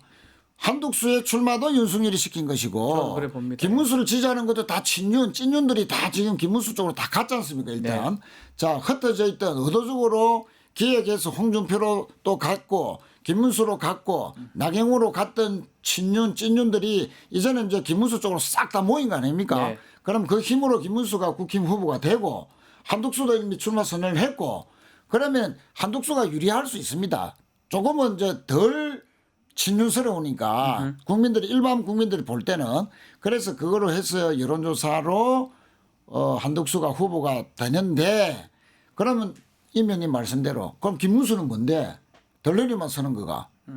자 거기서 당권을 당권을 자 받을 수 있다. 윤석열 네. 입장에서는 국민의힘이 유지가 되는 게 좋고 그렇죠. 그냥 유지되는 게 아니고 한동훈의 국민의힘은 바로 분당시키겠죠. 깨버리는 거지만 친윤이 주도하는 국힘은 유지될 것이다. 당명이 일부 변경된다 하더라도 자 세력적으로 친윤 찐윤들이 다시 그 기득권을 쥐고 간다 하면 언제든지 윤석열은 정치적으로 복귀할 수가 있다. 네. 그런 측면에서 제일 적합한 차기 당권 당대표 후보는 김문수죠. 김문수. 네. 김문수가 얼마나 요리하기 좋겠어요. 야, 그렇게 진행이 이게 무슨 대선인데 다 자기들 정치적 이익이네요, 사실. 그러니까 결국은 윤석열이가 모든 걸 지금 아직도 지금도 자지우지하고 하고 있다. 있다 봐야 됩니다. 그렇게 보는 게 맞지요. 맞다. 근데 한덕수가 경쟁력이 있나요? 본인은 있다고 보나요? 그 어제 신문에 나온 거 예. 보셨어요? 배추 한 단 들고서 냄새 맡는 거. 저는 배추를 꽃으로 보나 싶은 생각이 예. 들었는데 예. 그렇게 이 서민의 삶을 알지 못하는 사람이잖아요. 전 경쟁력이라는 게 도대체 저 사람들이 무엇을 기준으로 한덕수를 밀었을까 보면 저도 그게 궁금해요. 그냥 오로지 그 내란 전국에서 자신들의 이익을 충분하게 대변해 준 사람 그 수준이거든요. 네. 예. 그 국민들과는 이 교류점이 전혀 없는 사람이라서 내란의 2인자였잖아요. 어쨌든 간에. 네. 그리고 3년간 총리를 하면서 뭘 잘했어요. 저는 신문만 봤다고 정도밖에 기억이 안 나고 뭐 한 게 없다고 보이는데 그리고 더 뭘 괘씸한 보여줬다고요? 더 괘씸한 예. 건요. 베센트인가 그러니까요. 미국 재무부 장관이 재무장관. 하는 발언을 보면은 이 사람들 나라 팔아먹을 사람들이에요. 네. 만약에 정권이 바뀌었으면 그 뒤에 이 사람들이 이면 합의서가 있지 않았을까를 좀 우리는 좀 찾아봐야 찾아봐야 될것 되는 같은데요. 그러니까 상황인데요. 찾아봐야 최상목은 될 것 같아요. 안 했다 아니라고 하더라도 하는데. 김태효도 같이 갔잖아요. 예. 그지? 김태효. 김태효가 지금 내란에 깊숙하게 관여했을까는 의혹을 계속 갖고 있지만 아직 드러난 건 없지만 네. 앞으로 특검하면은 정말로 세 손가락 안에 드는 내란의 기획자 그거로 해서 특수부대도 뭐 지가 전혀 그 관할이 아닌데도 그 계엄 전에 시찰을 했다는 게 드러났지 않습니까? 그러니까 자, 그래서 김태효를 통해서 한덕수가 그런 대응의 자격으로 뭔가 메시지를 미국 쪽에 전달했고 그 말이 그 재무부 장관의 입에서 자기가 느낄 때는 저 일본처럼 총선이나 대선 전에 한미 경제 협상을 자기들이 대선에 뭔가 이용하려 한다. 그건 이용이라는 표현은 안 했지만 대선 전에 뭔가 협상을 끝내려 한다라고 네. 했지 않습니까? 그건 이용하려 한다는 그런 표현과 마찬가지죠.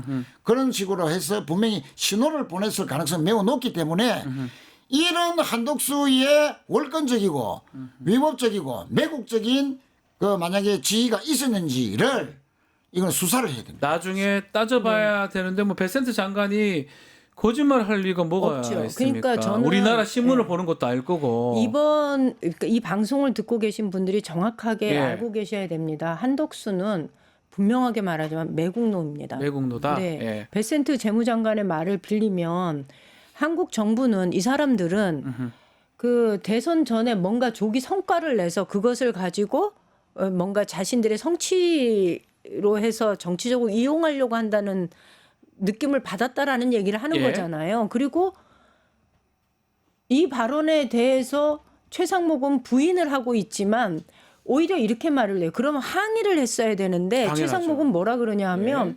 내부용으로 발언한 것이라고 이해했다. 이렇게 얘기를 해요. 바로 항의해야죠. 그렇죠. 이건 이해할 수준의 아니죠. 발언이 의견 아닙니다. 문제가 될 수 그렇죠. 있어요. 왜 안 했는 얘기를 거짓말했던 그래서 당연히 이거는 항의해야죠. 항의해야 되는 것을 그냥 이해한다라고 넘어가는 최상목의 태도도 대단히 의심스럽지만 그 뒤에서 이 모든 일정과 내용들을 조율하고 있었던 한덕수는 분명하게 말씀드리지만 을사매국노다라는 그러니까 이 얘기를 하고 대목에서 싶어요. 우리 임 의원님께서 국회 네. 오늘 돌아가시면 방금 요 대목에서 국회를 빨리 불러야 됩니다. 한독수로 부르고 특히 이제 뭐 사퇴했다고 그냥 두는 것이 아니고 최상목을 불러서 그 상임위에서 바로 이제 그 물어야죠.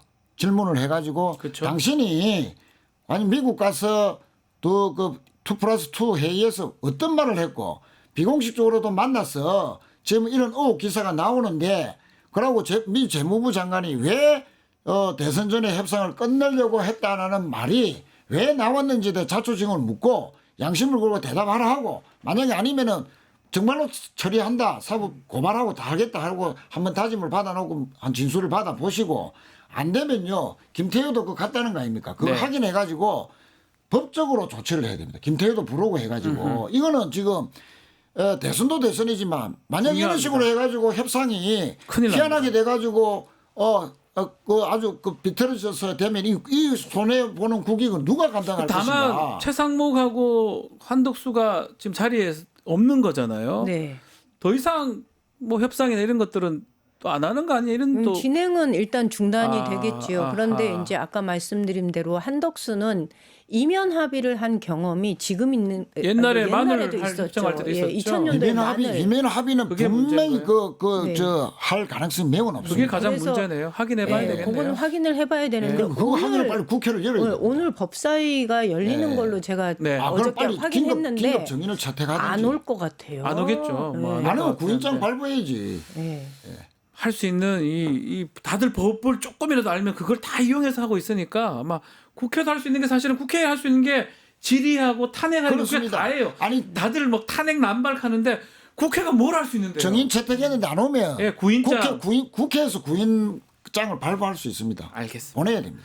네. 참 나라가 뭐 계속 어지럽습니다. 대선 전국인데 이게 대선 전국에 이런 일들이 계속 일어나니까요. 참 원래는 좀 오늘 슬픕니다. 홍준표 얘기 듣고 하고 싶었는데 오늘 지금 시간이 주제는 홍준표 얘기가 더 많았는데 네. 또 건진법사 홍준표도 얘기도 그렇고 해야 되는데 이낙연 전 얘기도 해야 대표도 되는데 이 완전 민주주의에 대한 배신의 행위, 내란 세력과 손잡고 한독수와 뭐 뒤에서 거래한다 하고, 이거는 완전히 민주주의에 대한 배신 행위이기 때문에 내가 오늘 한 소리 하려고 할래야 했는데 되는데 그 얘기를 할 수 있는 상황이 아니라서 예, 오늘 체이 타임 여기서 마무리해야 될 것 같습니다.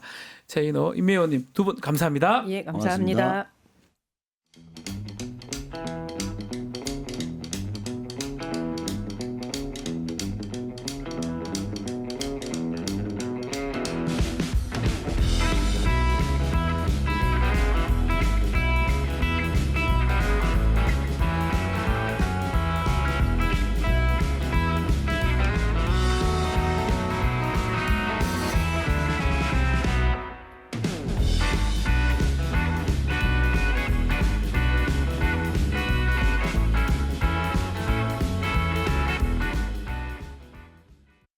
국내 MTS의 선두주자 증권통.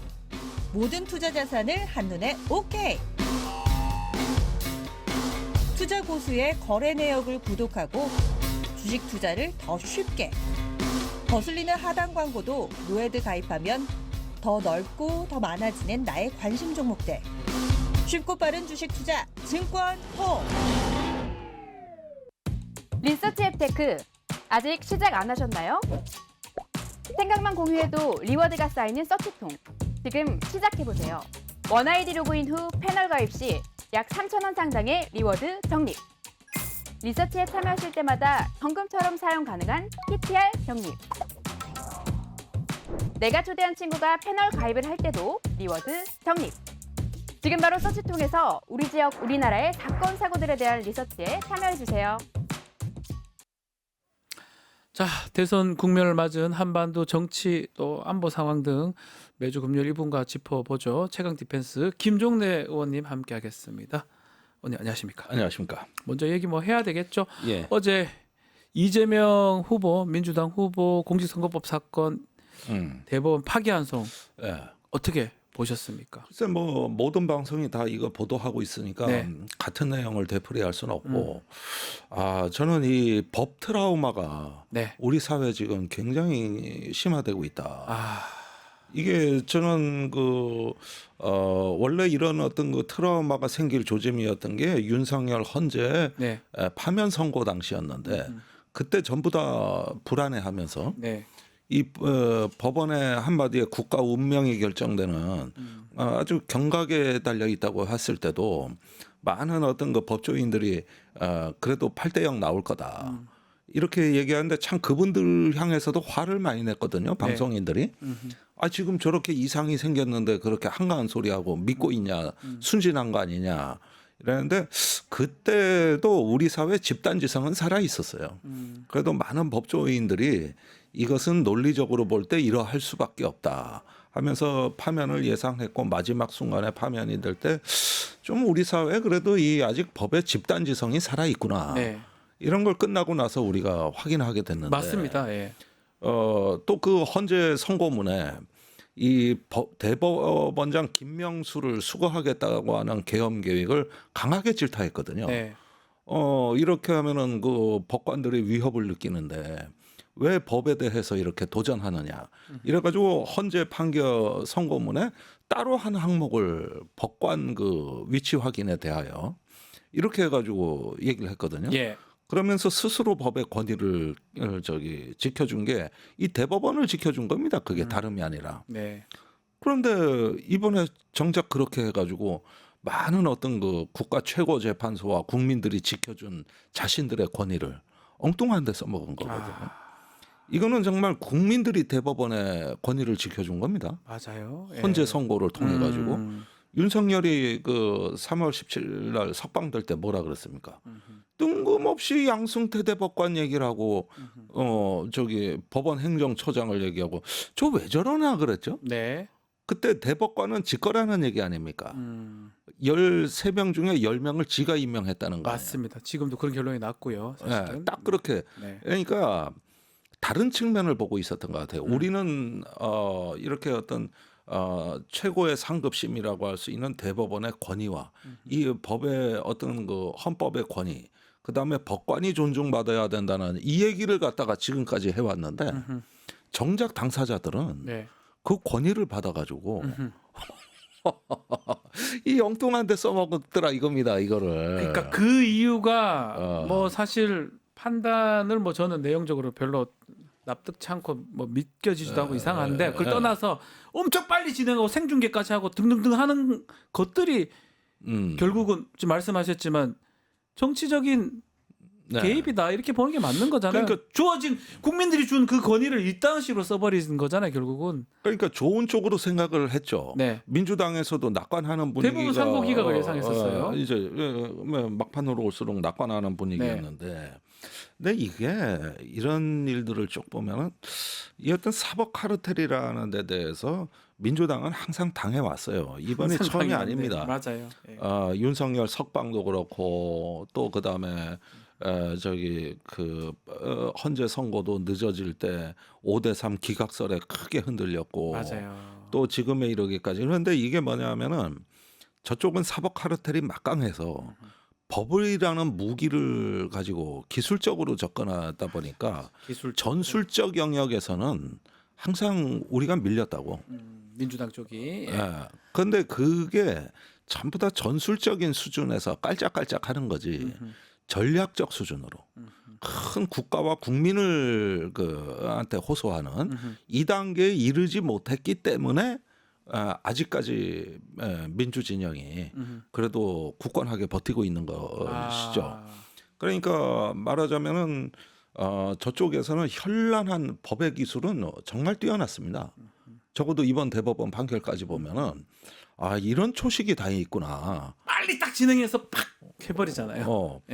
항상 변칙으로 들어왔거든요. 네. 직위원 판결도 그렇고요. 직위원 결정도 그렇고. 그렇습니다. 항상 법이란 게 정도가 있고 어떤 사회적으로 이렇게 합의된 수준. 그러니까 모든 걸 법에서 다 안정화했을 때는 그 법을 운용하는 과정에서 이것이 상식이고 예의이고 어떤 합리적이라는 이런 사회적인 어떤 합의 수준이 있을 때 우린 그걸 믿고 기다렸다. 맞습니다. 윤석열이 해학방되고 이번에 대법원 저렇게 파기환송이 나고 이럴 때 굉장히 큰 충격을 받거든요. 기본적으로 이렇게 얘기하잖아요. 법원 판결 존중한다 하는데 저는 존중 못 하겠거든요. 이런 거 보면 이게 제대로 된 판결입니까 이게? 그러니까. 그러니까 이런 면에서는 저는 1896년에 드레피스 사건을 다시 얘기 안 할 수가 없는데 모든 증거나 법리는 유대인 대위 출신 드레피스 대위가 무죄라고 봤죠. 그런데 카톨릭 교회와 왕정 복고파 여기서 이제 그 드레피스를 한 번 판결을 했으면은 네. 뒤집을 수가 없다. 그래가지고 물경 한 8년 후에 가까스로 재심을 열어서 그렇죠. 그때서야 무죄 판결을 했는데 이거는 에밀 졸라라는 작가가 에밀 졸라 유명하죠. 나는 고발한다라는 어떤 글을 쓰면서 좌파 사회주의자, 공화파 이런 중도파들을 전체를 결집시켜 가지고 이 카톨릭 교회와 왕정 권위주의자들을 공격하면서 그 법원의 아성이 무너진 겁니다. 그게 드레피스 사건입니다. 그렇죠. 예. 그러면서 증거와 법리를 다 댔는데도 권위 때문에 그냥 계속 유죄는 유죄해야 되고 이런 반유대주의 카톨릭 교회 장악된 있었던 거거든요.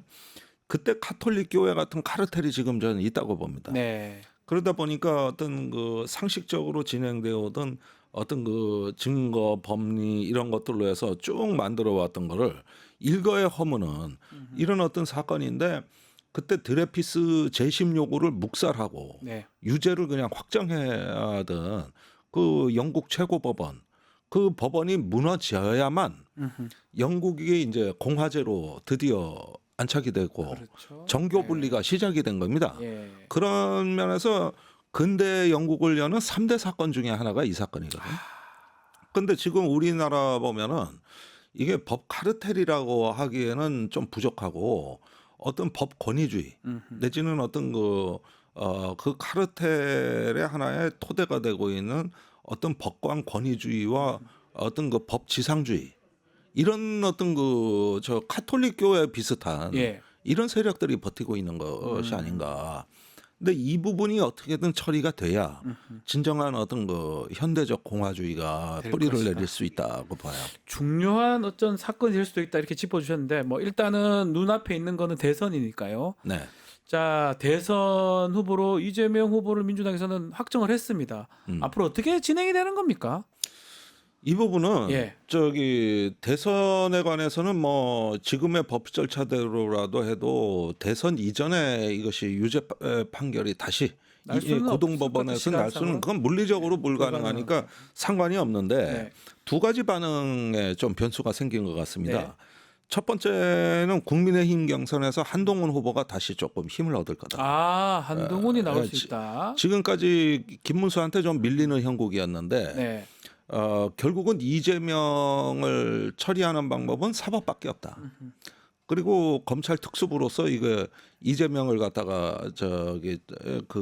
국회에서 법무부 장관 할 때 40분 넘게 네. 체포 동의안을 연설했고 이랬던 어떤 걸로 자기가 본인이 이제 해결사라는 이런 어떤 이미지로 국민의힘 경선에 다소 영향을 줄 수 있는 내일 요인이 이제 경선 생겼다. 결과가 발표납니다. 지금 투표도 하고 있고요. 하고 국민의힘. 있어요. 네. 오늘이 마지막 날이에요. 마지막 날이죠. 그래서 그런 점들이 좀 있고 그다음에 한덕수가 마치 이 대법원 판결에 조율된 듯한 그렇죠. 권한대행 총리 사임을 했다는 것이죠. 딱 맞아 떨어지게 지금 나왔습니다. 예. 네. 그래서 이런 부분들이 전술적 영향입니다. 그러나 전략적 차원의 영향은 어떠냐? 전략적 차원 이게 중요하죠. 예, 그것은 어떤 이게 하나의 드레피스 사건을 아까 제가 말씀드렸습니다만은 그런 걸로 오히려 민주당의 전화위복이 될 수도 있겠다. 아하. 예, 지금의 어떤 대세론을 어떤 마지막으로 가로막아서는 어떤 법기술자들을 청소하면서 더 나아가서는 이제 검찰 개혁과 사법 개혁의 그 당위성이 오히려 더 힘이 실리는. 예, 이렇게 됨으로써 이제는 집권 초에 사법과 검찰 개혁에 대해서 오히려 더 힘이 실려버렸다. 그리고 지지층도 더 결집이 된다. 아 결집 효과도 있다고 봐야 됩니까? 있다고 봐요. 근데 이런 건 있지 않습니까? 중도가 봤을 때 이재명 이렇게 하면 좀 출마하면 안 되는 거 아니냐 이런 중도층 입장에서는 어떻게 된다고 봐야 됩니까? 일부 동요된 층들이 있었습니다. 네. 옛날부터. 그랬는데 최근에 이재명 후보의 최근에 이제 지지율 여론조사를 쭉 보면은 우리가 지난 한 3년 동안 이재명 후보가 숙명처럼 안고 있었던 게 비호감도였거든요. 네. 그러니까 항상 비호감도 1위 후보였어요. 항상 그랬습니다. 지지율도 높지만. 예. 이것 때문에 50%선은 못 깬다 하는 것들이 일반적 상식이었거든요. 그렇죠. 근데 최근에 여론조사는 그 비호감의 벽을 넘었습니다. 50이 넘어가는 여론조사들이 많더라고요. 네, 그 얘기는 뭐냐면은 중도층이 네. 이재명에 대한 비호감의 문턱을 낮추고 음흠. 그러면서 저기 기존에 있던 고정관념을 깨기 시작했다는 거거든요. 아. 그 신호가 한 3, 4주부터 왔어요. 음흠. 저는 그 변화를 유심히 보는데 이건 대단한 변화다. 대단한. 그러면서 이제 이재명 후보의 중도 행보가 어느 정도 효과를 냈고 그래서 그것이 비호감 벽을 깼다. 이런 어떤 형국으로 가든 터였습니다. 예. 근데 이번에 이제 대법원 그 파기환송이 있었다 이렇게 됐을 때 이 넘어서던 표가 그러면 다시 되돌아갈 거냐? 그게 이제 궁금해요. 네. 아마 그런 것들을 의도했다고 봐야 되겠죠. 이 음모론적인 측면에서 봤을 때는. 네. 없다고 볼 수는 없죠. 예. 그러나 대다수는 아닐 거라는 거예요. 대다수는 아닐 거라는 거예요.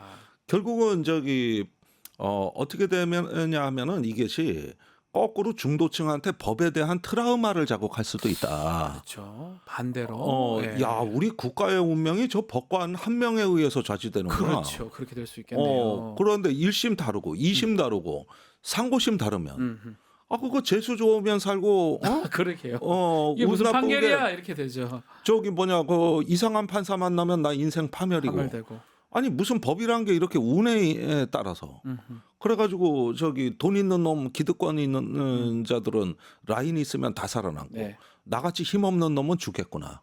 그런 생각할 수 있겠네요. 이게 오히려 법 트라우마를 자극해가지고 이재명에 대한 반감보다는 이 법의 불안정성에 심하게 사람들이 그 불안해할. 그러면 요약을 하자면 대선에 지금 물리적으로는 불가능합니다. 재상고도 있기 때문에 만약 네. 결과가 난다 하더라도 그것도 불가능하겠지만 대선에 출마하는 거는 뭐 아무 영향이 없는데 네. 전략 전술 말씀하셨어요. 네. 큰 거는 전략이라면 하나하나 하는 거를 전술이라고 우리 네. 전쟁이나 얘기를 하는데 전술에서는 분명히 이쪽이 유리하고 이길 수 있지만 궁극적으로 전략적 측면에서는 나쁘지 않다 이렇게 나쁘지 보시군요. 않다. 옛날에 정몽준이 노무현 지지 철회할 때 네. 어땠습니까? 오히려 더 그게 더 전략적으로긴 판을 못 밀고 정몽준이 그러니까 노무현한테 더 유리해지지 않았습니까? 네. 베트남 전쟁 때 보면은 미군이 모든 전투는 다 이겼어요. 다 이겼어요. 결국 철수해 버렸잖아요. 그때 전쟁에서는 졌잖아요. 이런 그러니까 거라는 거잖아요. 예. 전술이나 작전은 압도적 우세를 보였으나 전략에서 실패한 거. 전략이 실패한 것이다. 그 전략은 국민의 마음에 있는 거죠. 이런 법 기술에 있는 게 아니에요. 그렇죠. 그건 차원이 달라요. 예전 같으면 국민들이 그런 어떤 뭐 매체가 좀 정해져 있고 이러면 거기에다 현혹될 수 있지만 지금은 저는 그렇지 않을 것 같거든요. 국민들이. 맞습니다. 많은 매체들도 있고 예. 깨어 있어요. 많은 분들이 다 보고 있습니다. 대법원 판결문만 읽어봐도 이게 이상하다는 걸 느낄 겁니다. 아마도. 그러니까 절차도 봤을 거고 다. 네. 예. 아니 뭐 일반인들이야 이제 과정보다는 결과 위주로 결과를 보실 보긴 건데. 하지만 그런데 이렇게 갔다가 그냥 1심, 2심, 상고심 해가지고 판을 흔들어대면은 뭐 맨날 정치 포기하고 법원 가서 살아야지. 그렇죠. 그러니까 우리는 정치의 참모습을 보고 싶은 건데. 그리고 주권자의 그 참정권 네. 그 선택은 그거는 법을 초월한다고 저는 봐요. 주권자의 정치적 행위는 최고의 주권 행사입니다. 그렇죠. 네. 오히려 법은 그걸 얘기하는 거거든. 그 밑에 있는 거예요. 헌법도 그 밑에 있는 거예요. 조항권 같은 게 그런 거잖아요. 헌법 위에 있는 거예요. 뭐 헌법 내에 있는 그거는 거지만. 정광훈 목사 얘긴데. 아예 그 정황권 말고 정말 진정한 의미의 정황권을 말씀드리는 겁니다. 그런 이상한 정황권 말고. 그러니까 참 저는 이런 면에서 한국 사회에서 좀 좌절감을 느끼는데 어떤 법이란 게 일관되고 상식적이고 이래야 되는데 한비자가 37건의 저작을 남겼는데 네. 그 후반부의 저작으로 갈수록 법에 대해서 이제 관용이 나옵니다. 초기에 한비자 사상은 칼같이 했는데요. 이 법을 엄하게 집행하라는 게 법가의 사상으로 우리가 맞아요. 알고 있는데 그런데 반드시 그렇지는 않습니다. 두 가지가 있습니다. 네. 법을 엄하게 집행하되 두 가지가 빠지면은 그거는 흉기가 된다는 거예요. 첫째는 민중에 대한 사랑입니다. 네. 민중에 대한 무한한 사랑과 봉사를 전제로 하지 않으면 위험하다. 둘째, 법은 쉬워야 된다. 쉬워야 된다. 누구나 할 수 있어야 된다. 맞습니다. 그래가지고 해야지 법이 어려우면은 괴리될 거 아니냐. 이 두 가지가 오히려 한비사자 사상의 곳곳에 남아 있어요.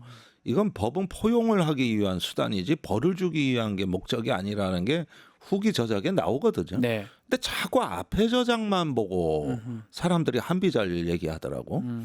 그런데 오늘날 보면은 대한민국의 법이라는 게 너무 어려워서 이제는 시민들하고 거의 괴리되어서 어떤 그 법을 다루는 기술자들의 수준에 완전히 떨어져 버렸고. 그러니까요. 그다음에 폐쇄적입니다. 논의 과정이. 자기들만 예. 카르텔이라고 좀 표현하더라고요. 그렇습니다. 그러다 보니까 자연스럽게 카르텔이 만들어지고. 네. 이게 어디 한비자가 얘기한 법가의 사상입니까? 아니죠. 시민과 괴리되면서 기술만 배우는 게 오늘날 로스쿨이에요. 그래가지고 거기에 로스쿨 다니면서 민중에 대한 사랑과 법을 더 쉽게 번역해서 누구나 법을 향유할 수 있도록 그 만드는 봉사와 서비스를 배우는 게 아니고 네. 자기가 더 오히려 그 법을 독점적으로 해석할 수 있는 기득권을 원하는 이런 기술자들을 매년 수천 명씩 이 로스쿨에서 만들어내고 그 정점에 오늘날 대법원이 있는 거 아니냐 말이에요. 이러니까 이게 무슨 법치입니까? 이런 법치는 오히려 법치의 본질에서 벗어난. 그래서 법 전문가는 없고 법 기술자만 있는데 기술자만 있다. 이번에 조희대 대법관이 보여준 기술이 바로 저런 거예요. 네. 예. 근데 문제는 이제 다시 또 현실로 돌아와서 만약에 뭐 이재명 후보가 대통령이 된다고 하더라도 끝까지 이거 가지고 뭐 불소조 특권 안 된다 재판 받아와라 뭐 등등의 얘기들 그 논란 계속되겠죠. 계속되겠네요. 예, 계속 따라다닙니다. 그러니까 이걸 통해서 어떤 이재명 그 정부 체제가 설령 성립한다 하더라도 네. 계속 흔들어댈 수 있는 플랫폼을 그렇죠. 지금부터 구축해 나가는 거거든요. 그래서 이제 이것이 정치가 하이 컨플릭, 이 고도 갈등에서 벗어날 수 없는 네. 구조를 만들어 나가는 것이죠. 아, 그래서 국민 통합을 방해하는 거죠. 대법원이 그런 상황에 그런 역할을 지금 해버렸다 이렇게 봐야 되겠네요. 네. 자, 좀 전에 얘기도 하셨지만 이 상황에 또 한덕수 대행도 좀 사임을 하고 출마를 오늘 할 것 같습니다. 시간상으로도 딱 1시간 차이입니다. 3시 40분에 판결 선고가 됐다면 4시에 또 하고 아마 오늘 정도에 또 출마 변도 할 것 같은데 앞으로 이제 어떻게 진행이 되는 겁니까? 그러니까 단일화 여부가 문제가 될 것 같기도 한데. 예, 그 어제 4시로 이렇게 잡은 게 마치 네. 예, 대법원에서 이재명 상고심을 좀 알고 있었던 듯. 만약에 상고 기각이었으면 그 시간에 잡았겠어요. 안 잡았을 거 아닙니까? 그렇죠. 예, 일부러 피하죠. 예, 묻히는데. 그렇죠. 그죠? 예상하고 판을 짠 거 그래 아니냐. 들려요. 아니 그냥 우리는 이제 이런 얘기 하시죠 뭐. 예. 그래 보여요. 뭐 하도 이상하니까. 그래 그러니까 보여요. 이런 잔수는 저쪽이 확실히 잘 써요. 그죠? 잘 써. 예. 잔수는 잘 그게 꼼 네. 쓰고 잔수기 때문에 네. 문제지. 네. 일단은 잘 써요. 네. 그러니까 저는 그런 면이 있었다고 보고 이제 이재명으로서는 뭐 이제 대법원 그런 것들을 자꾸 우러내면서 절대 안 된다 하면서 불가론을 확산하고 한 건 이제 몸집을 키우는 이런 행보가 이제 들어가는 것이죠. 그래서 5월 3일쯤에는 이제 국민의힘 5월 3일에 후보가 결정되니까 내일입니다. 예. 예. 내일 결정됩니다. 예, 이제부터는 본격적으로 자기들 판을 만들려고 할 건데, 근데 그게 전략적인 판이 아니에요. 이게 다 전술적이다. 아무래도 전술적이에요. 근데 전술도 이게 뭐 법을이라는 거 이용할 때는 사실 상관이 없는데 자기들끼리 이제 내분이 있을 수 있는 전술이면 어떻게 될지 모르잖아요. 한동훈이 또 어떻게 될지도 모르고 그 이해관계가 그렇죠. 일치하진 않는 것 같거든요. 예, 아직까지는 저는 김문수 쪽이라고 봐요. 김문수가 맞다 지금까지는. 예. 그래, 이게 한동훈이 얼핏 보면은 양강 체제를 하고 저 기세가 올라가는 것 같지만 아직도 김문수의 벽을 넘은 것 같지는 않다. 그런데 물론 뚜껑 열어봐야 되겠습니다. 이게 큰 표처는 아니집니다만은 홍준표 표가 누구한테 가겠냐? 근데 기본적으로 김문수한테 가지 않겠습니까? 그러니까요. 그게 더 그러면은 오히려 차이가 좀 벌어질 수도 있거든요. 오히려. 그리고 투표의 룰 자체가 당내 강성 당원들한테 유리합니다. 그 목소리가 더 커지게 돼 있어요 지금. 이렇게 보면은 한동훈은 어렵다. 김문수가 최종 후보로 최종 후보는 아니죠. 경선에서 후보가 예. 되지만 또 다른 과정인 단일화, 한덕수와의 단일화 이런 게 전개가 될 것이다. 그렇죠. 오히려 그렇게 하면서 이제 본격적인 내란 세력의 2.0 버전이 이제 그렇죠. 출시가 되는 것이죠. 김문수와 한덕수 체제, 완전히 내란 체제죠. 네. 내란 체제. 그렇죠. 그 내각에 있던 사람들이 두 사람이 나오는 거예요. 그렇습니다. 그렇죠? 예. 한동훈이 왔으면 내란 체제를 나름 그래도 극복하려고 한다고 보이는데 그 점은 있어요. 예. 뭐 옳고 그름 떠나서 예. 여기는 내란 체제 2.0 버전이네요. 2.0이죠. 예. 2.0 버전인데 그리고 이제 윤석열이 잊어버릴만 하면 뉴스에 나옵니다. 네. 압수수색 들어가서 뉴스에 나오고 보리밥 먹으러 재판에 가서 보리밥 먹으러 가고. 그러니까 이게 윤석열이 국민의힘이 자기를 넘어서도록 내 무덤에 침을 뱉어라 이렇게 자기를 내려놓는 모습을 전혀 보여주질 않아요. 결국은 국민의힘보다 자기가 먼저 해가지고 결국 좌지우지하네요 계속. 예. 예. 그렇게 보면은 결국은 지난 12월이 이제 저 군사 친위 군사 쿠데타였다면 이번은 법을 동원한 어떤 제2의 내란 사태, 또 연장 사태. 가만히 보니까 지금 우리 예. 의원님 말씀 들어보니까 윤석열이라는 사람이 법률 이쪽에 최고의 정점에 있던 사람이었어요. 예. 검찰총장. 그러니까 그 뭐 서울대 법대 뭐 이렇게 예를 들어서 예컨대 카르텔을 얘기하면 근데 이 사람이 군인들을 이용해서 한번 내란을 했다면 법률을 그 이용 못 하겠습니까? 오히려 이용하기 더 좋죠. 그렇죠. 그래서 저는 그 생각이 지금 들어보니까 또 얼핏 드네요. 2차 내란이면 그때는 지도 잘 모르는 군인들을 이용해서 하다가 실패했다면 이제는 아니 그것도 했는데 지가 잘하는 인맥도 잘 알고 다 동기고 뭐 더 근처에 있던 사람들이 위험도 죽고 위험도 없죠 거의. 그래서 기술이 필요한 이거 법대로 하면 되니까 다 자기가 임명했던 사람들이에요. 맞습니다. 그 생각이 또 얼핏 드네요. 제 말이 맞는 겁니까? 그러니까 그 아까 구속 그 풀려나던 날 양승태 대법관하고 그러니까요. 법원 행정처장 자기가 구속했던 사람들 얘기를 왜 꺼냈겠냐고. 이상하죠. 그때부터라고 이 구상이 들어간 게. 그게 3월 중순 아닙니까? 그때부터였다고. 아마 윤석열이 고등법원까지는 통제를 못하더라도 대법관은 자기가 10명을 다 임명했습니다. 조희대를 비롯해서. 그렇습니다. 다 자기 판이에요. 자기 사람이니까 통제가 100% 가능하다.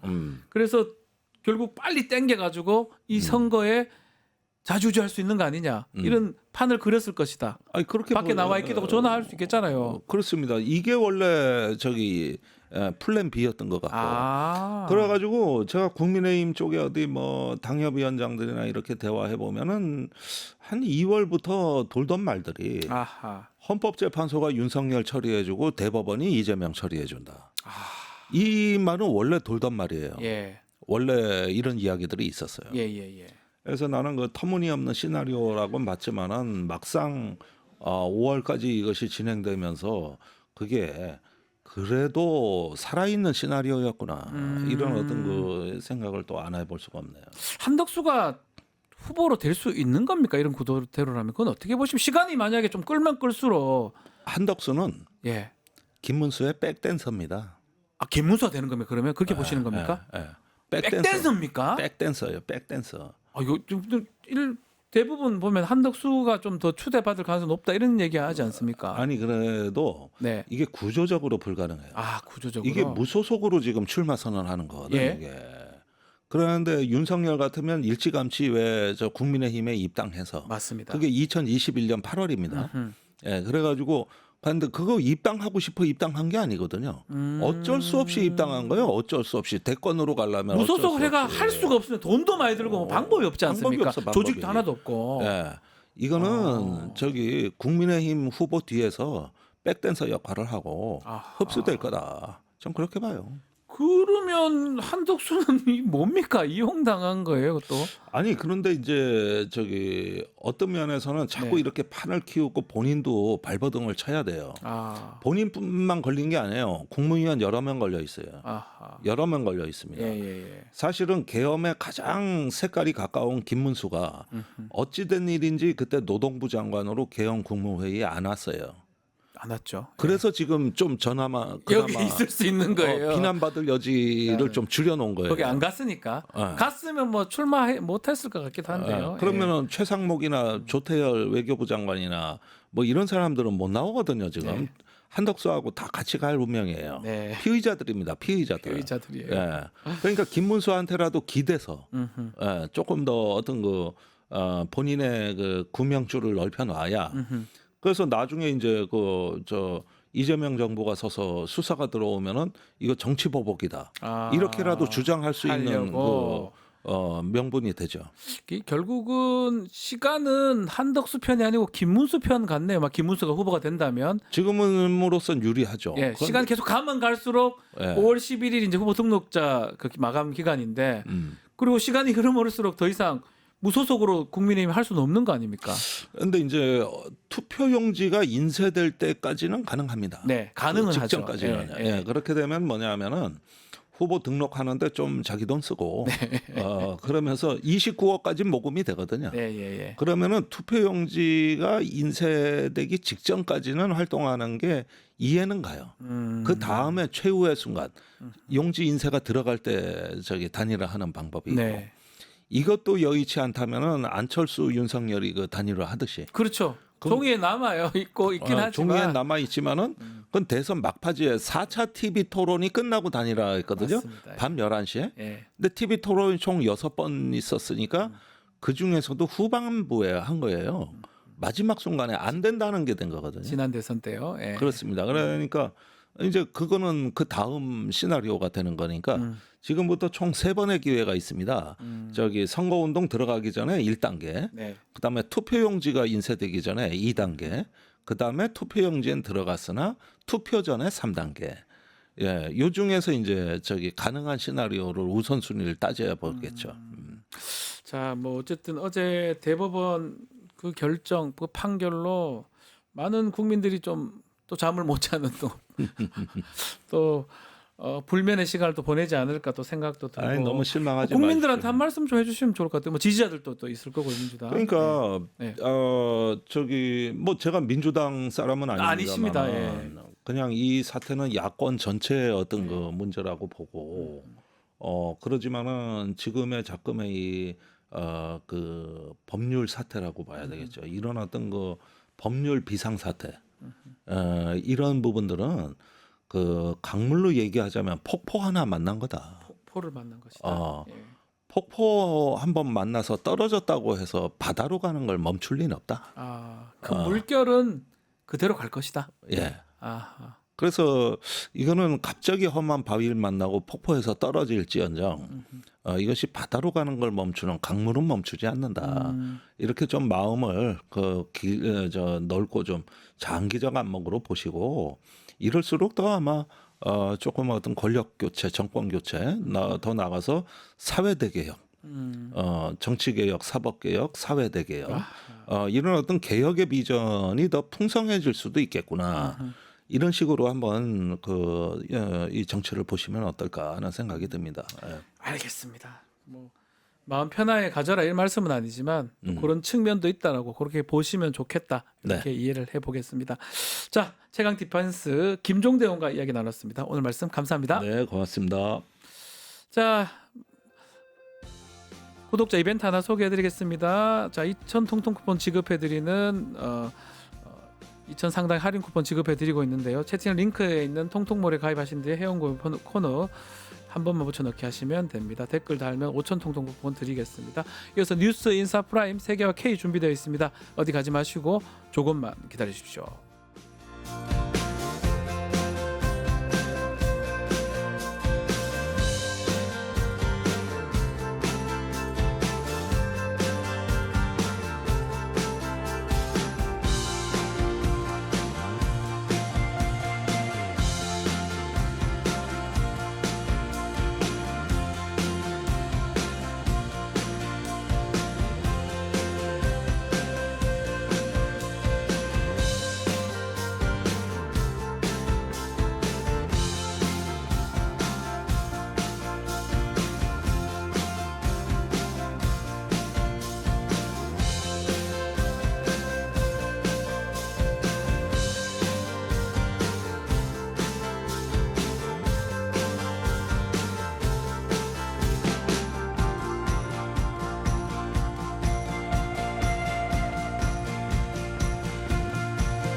한 발 더 들어가는 고품격 시사대담 뉴스 인사 프라임 시작해 보겠습니다. 매주 금요일 세계와 K입니다. 이 시간은 세계 속의 한국 또 우리가 알아야 할 세계 소식 전해드리겠습니다. 문희정 평론가, 일리아 교수님, 알파고 기자 세 분 함께합니다. 안녕하십니까? 네, 안녕하십니까. 자, 오늘 첫 번째는 또 한국 소식, 또 세계가 바라본 한국 소식 좀 짚어보겠습니다. 어제 이재명 대표 상고심 결과가 나왔습니다. 유죄 취지 파기환송인데 이거 전 세계도 좀 바라보고 또 어떻게 좀 평가를 하고 있던가요? 그 외신에서도 네. 당연히 이제 처리를 했는데요. 보도를 했는데 제가 처리라고 표현한 게 뭐냐면 네. 대체로 단신 처리를 하거나 한국 언론을 그대로 인용 보도한 게 대부분이었어요. 아, 그렇군요. 그러니까 외신 특유의 어떤 분석 보도라든지 뭐 길게 굉장히 심혈을 기울인 그런 보도들은 없었고요. 그냥 한국 언론에 따르면 이런 식의 보도들이 그냥 나왔다. 그래서 어떤 내용인가요? 네, 똑같아요. 한국 언론에서 나온 내용이 그냥 그대로 나왔다. 그 수준에서 보시면 될 것 같아요. 근데 저희가 왜 외신을 볼 때 반드시 구분을 해야 되는 부분이 있는 것 같아요. 그러니까 일단 뭐 출처가 어디냐 이런 것도 사실 되게 중요하지만 첫 번째가 한국 언론을 단순히 인용 보도하는 수준이냐 아니면 외신만의 독특한 시각을 가지고 분석 보도를 하느냐 요거를 잘 알아서 보셔야 되고요.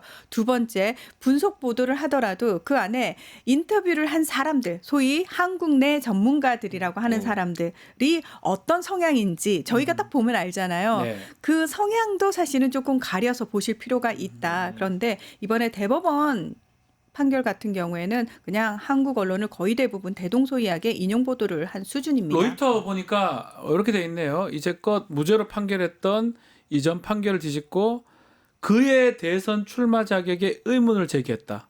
아주 그냥 담백하게 이렇게 보도가 됐네요. 네. 뭐 평가라든지 이런 것들은 없어요. 사실 우리도 여기 우리도 아직까지 다 나오긴 어렵기 때문에 딱 그대로 보고 있다고 봐야 아니 되겠네. 왜냐하면 이거는 과정 속에 있는 한 부분이잖아요. 네. 결과도 아니고 뭔가 끝난 것도 아니고 이럴 때는 외신이 섣불리 이렇게 분석을 하진 않아요. 그렇죠. 딱 그런 상황이다. 그렇게 보는 게 맞다. 어차피 대선 전에 결론이 날 수는 사실 없을 것 같고 대선 후보를 사퇴하지는 않을 것 같거든요. 이재명 후보가. 뭐 그렇다면 사실 외신이 봤을 때는 지금 말씀처럼 아주 큰 물결 중에 하나에다 이렇게 본다는 거겠네요.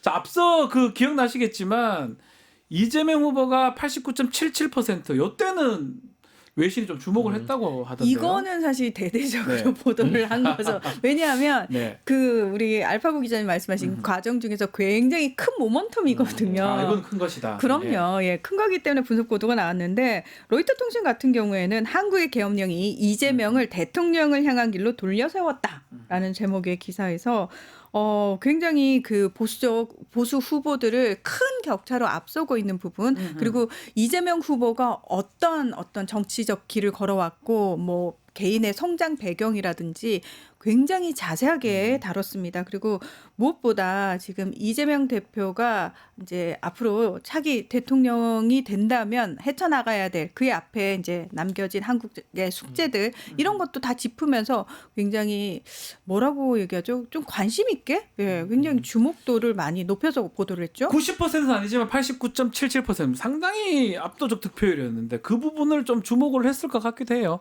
뭐 어떻습니까? 아니 왜냐면 네. 그 이제 계엄 이후에는 이제 국민의힘 측에서는 이 계엄에 대한 지금 시각이 두 개로 나오잖아요. 네. 한동훈 라인은 계엄 측 잘못한 거고라고 네, 하고 한동훈 후보 측은 근데 김문수 라인은 그렇게 잘못한 것도 아닌데 뭐 왜 굳이 이렇게 막았어? 뭐 이런 말이니까 맞아요. 반탄 찬탄 이렇게. 예. 그러다 보니까 사람들 보기에는 야, 이 모습을 보면 그러면 대선 누가 이길 거예요? 그러면 이 계엄이랑 싸웠던 정당이 이길 건데 계엄이랑 싸웠던 정당이 지금 민주당이잖아요. 예. 그러면 민주당에서는 89% 나왔으면 그럼 예. 그건 이제 대통령이다라는 거는 조금이라도 한국에서 이제 외신 활동하는 사람이라면 알고 있을 거예요. 그래서 주목을 한 건데 또다시 좀 질문 드려보면 어제 대법원 선고는 우리 국내에서는 상당히 이게 좀 큰 뉴스지만 외신이 봤을 때는 그렇게 크게 보진 않는다. 저는 봤을 때는 그렇게 큰 뉴스가 아니에요. 왜냐하면 이거는 뭐 최종 결정도 아니고 네. 이거는 뭐 여러 단계 중에 하나일 뿐이니까 그리고 그 어차피 대선 때문에 이거는 최종 결정이 안 날 것 같아서 외신이 다 날수 없습니다. 예. 그렇게 얘기를 하고 있기 때문에 뭐 리스크가 올라갔다 네. 그 정도의 그 정도라고 보시는 거고. 저 오히려 여기 오기 전에 외신 쪽으로 예. 다시 봤는데 예. 이 뉴스보다는 예. 이제 문제 파기한 것보다는 예. 지금 사회부 정리인가요? 예. 네. 이주호가 지금 권한대행이 예, 됐습니다. 관한 대행에 체질 넘어갔잖아요. 그거 더 많이 자리를 차지하더라고. 그래요? 저도 예. 오늘 아침에 외신들 쫙 그랬습니까? 훑어보니까 네. 한덕수 권한대행이 사퇴를 했다가 그 부분 사실은 더 많이, 나왔어요. 나왔어요. 그렇죠. 왜냐하면 주요 논점은 그거예요. 가뜩이나 불안정한 한국 정치에 더 큰 불안감을 맞아요. 키웠다. 그러네요. 네, 그 논조로 외신에서 주목을 하고 실제로 있더라고요. 대통령 권한대행, 국무총리 권한대행, 기재부 장관, 경제부총리, 기재부 장관, 사회부총리, 교육부 장관 6개, 7개를 지금 해야 됩니다. 네. 맞아요. 이주호가. 그 부총리가 2개씩, 부총리가 2자리지만 사회부총리가 교육부 장관도 하고 네. 경제부총리가 기재부 장관도 하는 거거든요. 네. 6개를 해야 됩니다. 그러니까 코미디 이게 같잖아요. 우리나라도 그걸 역대 보시군요. 처음이지만 예. 외신에서 볼 때도 굉장히 희한한 네, 희한한 그런 희한한 상황이 그러니까 이 있습니다. 부분을 보면서 놀랐겠네. 와, 한 명 6개, 7개 정말 중요한 자리를 다 맡아야 되구나. 그러니까 이런 말도 안 되는 상황을 초래한 건 결국은 한 대행의 사태 때문이다가 논점인 거예요. 네. 예.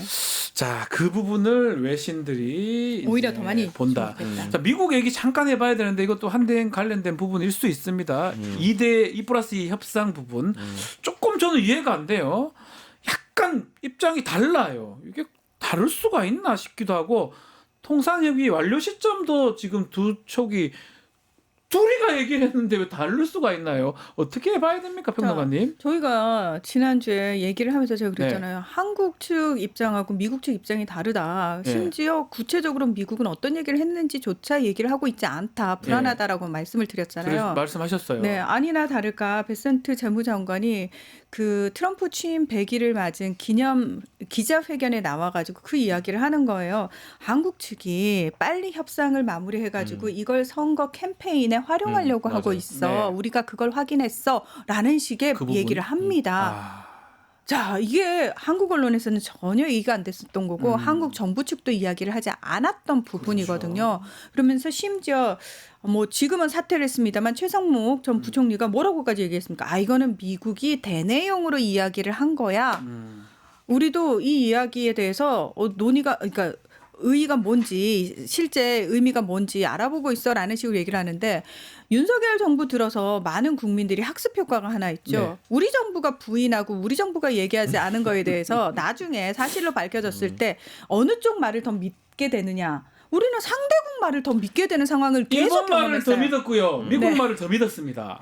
그럴 수밖에 없어요. 왜냐하면 네. 그게 결국은 사실로 드러났으니까요. 났으니까요. 자, 그럼 이 상황에서 한국 정부 측이 아이 저거는 미국 대내용이고 우리하고는 저런 얘기 안 했어라는 얘기를 과연 어느 국민이 믿을 수 있을까요? 그러니까요. 이게 지금 근데 상대도 또 트럼프 정부이니까 사실 좀 약간 우리 정부한테 이 기회를 줄까라는 생각이 없지 않아 있어요. 근데 이게 문제가 이 발언이거든요. 베센트가 했던 협상을 기반으로 선거 운동을 펼치고 싶어 하는 것 같다. 이 발언. 이게 만약에 대내용이고 아니면 그냥 자기 느낌적 발언이면 항의해야 되는 거 아닙니까? 이거 당연하죠. 가만 놔도 됩니까? 이거 크게 항의해야 되죠. 예. 그런데 이 정부가 늘 이런 식의 발언에 대해서 항의를 한 적이 있던가요? 없었죠. 네. 없었습니다. 예, 없었다는 것만은 기억하시면 될 것 같고요. 예. 자, 저희가 계속 그 얘기를 했잖아요. 아니, 우리는 너무 좋은 명분이 있다. 지금 우리 대선 앞두고 있지 않으냐. 우리한테는 어떤 권한도 없으니까 자기 정부하고 협상해라라고 넘기면 된다고 끊임없이 얘기를 했음에도 불구하고 스스로 그걸 걷어차버리고 한덕수 총리가 외신들하고 인터뷰를 드립다 해대면서 뭐라고 얘기했습니까? 우리 미국하고 너무 좋은 협상할 거야 라는 식으로 갖다 바친다는 얘기를 먼저 하지 않았습니까? 네. 자, 이 상황에서 트럼프 정부 입장에서는 아니 굳이 갖다 바친다는데 싫어요. 차기 정부하고 얘기할 거예요. 할 이유는 없는 거죠. 그리고 만약에요. 이게 미국 대내용이었고 뭐 저희는 이런 얘기를 한 적이 없습니다라고 얘기를 했다고 하면은 외교적인 문제를 제기해야 되는 게 맞는 건데요. 실제로 만약에 이런 얘기가 내부적으로 나왔었는데 그 얘기는 밖으로 드러내지 마세요라는 어떤 물밑 합의가 있었어요. 근데 미국 입장에서는 누구하고 하는 합의는 뭐 가볍게 무시해도 우리 마음대로 해도 되고 라는 식의 태도라는 거예요. 그렇죠. 그러니까 그래 보이잖아요. 지금 미국이 한국 정부를 어떤 태도로 보고 있는지가 너무 잘 나타나는 발언이라고 저는 생각을 합니다. 제일 가장 중요한 건 뭐 이런 얘기들도 있는데 이면 합의를 혹시 하고 왔는 거 아니냐 이런 부분. 최상목은 지금 나갔지만 혹시나 국익에 큰 손상을 줄 수 있는 이면 합의 이럴 가능성도 지금 배제할 수 이거 정도 보면 배제할 수 없을 것 같거든요. 저는 이것뿐만 아니라 예. 지금까지 윤석열 정부가 그 혹시 기억하시는지 모르겠지만 윤석열 대통령이 30초를 만나고도 정상회담했다고 한 사람 그렇죠. 아닙니까? 자, 그러면 수많은 국가를 만났다라고 얘기한 적도 있고 하거든요. 과연 그 나라들의 어떤 합의를 해줬는지 혹시 우리가 확인한 게 있나요? 아무것도 없습니다. 저는 걱정됩니다. 그게 무섭다는 거예요. 도대체 각 국가에서 저 윤석열 정부한테 이런 거 받았는데요 하고 계산서를 얼마만큼 가지고 올지 어떤 계산서를 가지고 올지 전혀 알지 못하기 때문에 말 그대로 시한폭탄이 있다는 거죠. 네, 시한폭탄이 있을 수 있다. 더더군다나 상대는 트럼프입니다. 트럼프 얘기 좀 이어가 보겠습니다. 트럼프가 이제 지난 29일 집권 2기 취임 100일을 맞았는데 뭐 본인은 뭐 자화자찬만 늘어났던 것도 어떻게 어떤 부분이 가장 인상 깊으셨어요? 아니 이제 국민 여론 결과도 나왔잖아요. 네. 여론조사 55% 불만이 많대요. 지금 지지율이 너무 떨어지고 있는데. 네. 네. 그리고 자기가 이제 당선되면 되는 순간 러시아 우크라이나 전쟁 끝난다고 했었는데 그것도 뭐 다 안 됐잖아요. 허언이 돼버렸어요. 네. 허언. 네. 더 이상 할 말이 없다고 봐요. 어때요? 교수님께서 100일 정도 트럼프 100일 정부 한 평가해 줄 수 있습니까? 이거는 굳이 평가할 필요도 없다. 평가할 필요도 없다. 이렇게. 예. 이거 평가할 필요가 트럼프가 지금 하고 있는 것도 트럼프도 계속 그 뒤로 물러가는 모습이 보이잖아요. 네. 지금 뭐 관세도 그렇고 미국 내부에서도 그렇고 또 그 뭐 그린랜드라든가 파나마라든가 그것도 얘기도 지금 뒤로 다 하고 그러니까 온통 문제 덩어리예요. 문제 덩어리다. 그래서 이거는 굳이 막 그렇게 아주 자세하게 분석할 필요도 좀 없다고 봐야 되고 이거 그냥 해일처럼 태풍처럼 받아들여야 돼요. 태풍이 들어오면 우리가 그 태풍을 이제 맞을 준비를 해야 하는 거지 태풍이 왜 왔는지 어떻게 왔는지는 분석할 필요가 없듯이 네. 그냥 맞으면 돼요 우리가. 태풍을 맞아야 된다. 좀 전에 우리 알파고 기자가 언급한 것처럼 트럼프 지지율이 지금 36%예요. 100일에 36%다. 거의 최저죠, 사실은. 역대 최저죠. 예. 역대 최저. 근데 트럼프는 이거 가짜 뉴스다 또 우리랑 뭐 비슷한 거 당연하죠. 그런 얘기를 하겠죠. 저는 그냥 네. 100일 연설을 이제 미시간주에서 자기 지지자들 모아놓고 유세하듯이 했거든요. 혹시 어디서 많이 본 모습 같지 않으세요? 본인이 항상 궁지에 몰렸을 때 나를 지지하는 사람들 틈으로 들어간다. 에르도안.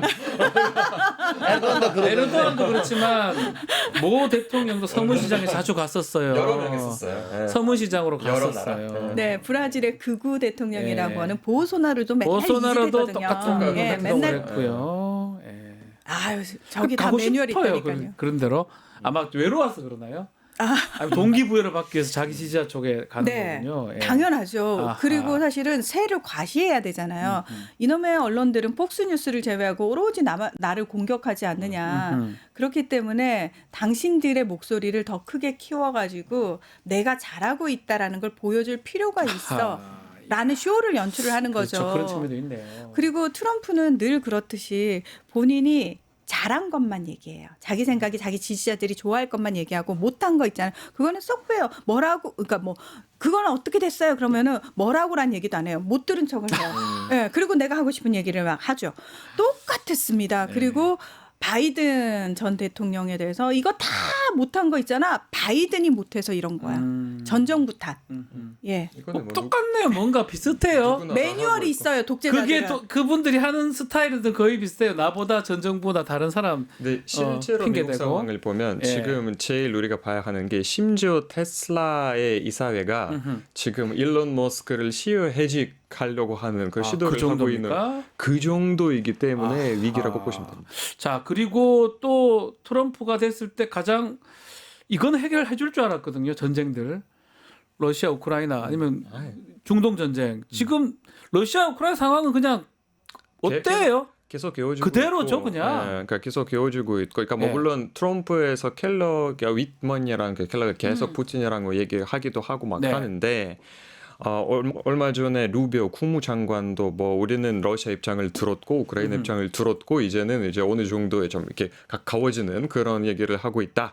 얘기를 했는데 제가 봤을 때는 잘 안 될 거예요. 안 될 것 같고. 왜냐하면 트럼프가 지금 트럼프의 접근은 그냥 야 너도 여기 앉고 얘기해보자 이런 얘기인데 그래서 해결될 일이라면 뭐. 네, 해결될 일이 없어요. 왜냐하면 그렇죠. 이 갈등 취지 자체가 핵심 자체가 얘기를 못해서가 아니라 얘기를 뭐 물밑에서 얘기를 하고 있을 거예요. 그거는 계속 막 이렇게 포로로 잡힌 사람들도 오가는 거 보니까 얘기를 하고 있을 거예요.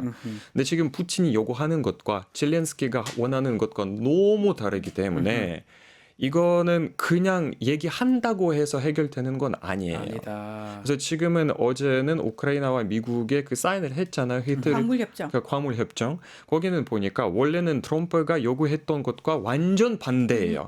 우크라이나에게 매우 유리한 거예요. 그래요? 네. 유리해요? 예. 펜타곤이 열심히 하셨나 봐요. 네. 트럼프 말고 펜타곤이 굉장히 네. 우크라이나가 원했던 게 거의 전부 다 받아들였어요, 미국이. 그래요? 네. 예. 그게 굉장히 놀라웠어요. 너무 놀랐어요. 저도 놀랐어요, 그거는. 아, 내가 웃긴 거 뭐냐면 알파고, 이렇게 뱃줄이 미국한테 묶어 있는 우크라이나도 미국한테 뺏어갈 걸 뺏어갔는데 우리 묶고 있는 거 하나도 없는데 미국한테. 우리나라 돌아가는 겁니까? 우리나라 돌아가는 거군요. 아니 왜 이렇게 우리는 미국한테 뭘 뺏어오지 못해요? 아무것도 없어요. 그 뭐라 거기서 하면 합의를 해줬다면 진짜 심각한 일인데 다시 돌아가서 뭔가 하여튼 전쟁 상황 잘 정리가 안 되고 있는데 가자 상황은 어떻습니까? 가자 전쟁. 심각해요 지금. 가자 어때요? 상황이 네. 단순히 가자에서 끝나지는 않았어요. 그 이제 가자 사람들 어디 옮기자는 말이 있었잖아요. 네. 트럼프한테. 트럼프는 거기 이제 보내려고 했던 나라들 중에 하나는 요르단이에요. 왜냐면 요르단이 그 이스라엘이랑 평화협정을 맺는 대가로 미국으로부터 매년 몇 조씩 돈을 받아요. 그렇죠. 그래서 미국이 대놓고 협박했어요. 너 가자 사람들 안 받아주면 나 그 돈을 안 줄 거야. 그러다 보니까 지금 요르단이 좀 약간 너무 혼란에 빠졌어요. 왜냐하면 요르단 인구의 거의 과반수는 팔레스타인 사람이에요. 그러니까요. 근데 왕도 원래 요르단 출신 사람 아니에요. 사우디에서 그쪽으로 갔다가 거기서 왕국을 세운 거예요. 이 역사가 한 100년도 안 돼요. 요르단 왕국이 그렇다는 예. 거죠. 예. 그러다 보니까 지금 동시에는 이 인구의 거의 절반 가까운 그 팔레스타인 사람들 눈치 다 봐야 되는데 자칫 잘못하면 자기 왕국이 날아갈 수도 있고 트럼프도 그 얘기했어요. 아니 지금 왕 후세인은 왕좌가 지금 흔들리고 있는데 우리 말을 안 들릴 수 없다 이 말했거든요. 그래서 무슨 일이 생기냐면요. 며칠 전에 가자 사람들한테 열심히 도와주는 그 무슬림 형제단의 그 요르단 안에 있는 기관들하고 정치 집단들이 있거든요. 네. 다 싹쓸이 체포했어요. 그래서 조만간 요르단도 너무 아수라장이 될 것 같아요. 지금 중동은 트럼프 취임 후에 더 나빠진 거 아닌가요? 저만의 느낌인가요? 아니요, 훨씬 나빠진 게 실질적으로 지금 거의 2달째 가자 지구의 구호품이 반입이 안 되고 있어요. 그래서 그러니까 이 정도면은 네타냐후가 가자 지구 사람들 굶겨 죽이려고 하는 게 아니냐라는 얘기가 나올 정도인데 미국은 계속해서 이스라엘 편만 들고 있죠.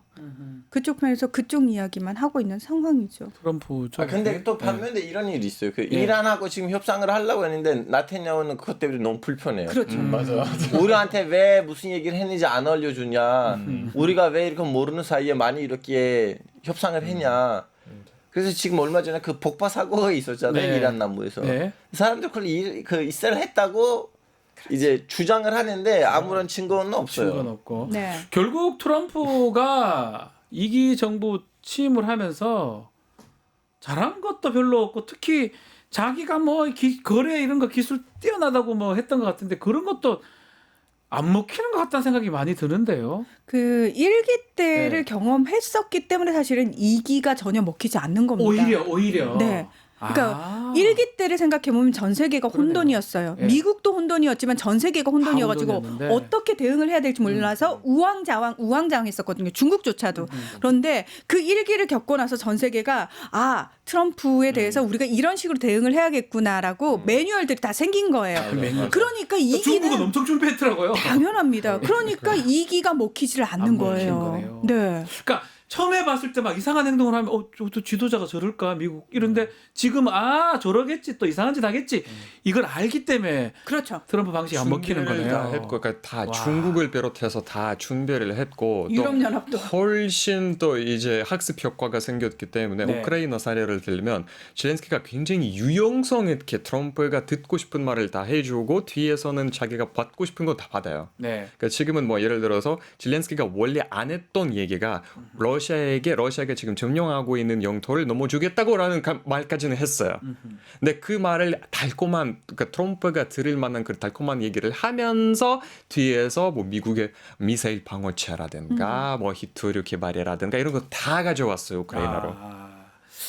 트럼프가 잘하는 것처럼 보이는데 그 잘하는 게 또 아니다 이런 생각도 좀 드네요. 네. 아니 트럼프 주변에는 트럼프한테는 당신 너무 잘하고 있다는 말을 하는 사람들이 너무 많고요. 그게 문제예요. 그리고 신기하게도 저는 이제 그 얘기를 하는 사람 이거 독재자 매뉴얼인데. 아니 이제 100일이 되는 날 이제 그 여론이 떨어졌잖아요. 제가 있는 단톡방에다가 한국말로 문자가 왔어요.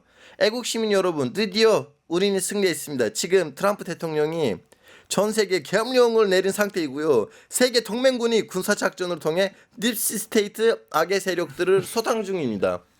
아유. 이거는 한국 분들이 남의 나라 대통령을 가지고 국내에서 이런 거 그래서 이거 다 보고가 되는 거예요. 보고 되고 있어요. 각 나라에서 이런 사람들이 있을 거 아니에요. 그럼 트럼프 보기에 난 잘하고 있어요. 저 사람들이 날 지지하는구나 이렇게 알겠습니다. 마지막으로 요 얘기도 한번 짚어보겠습니다.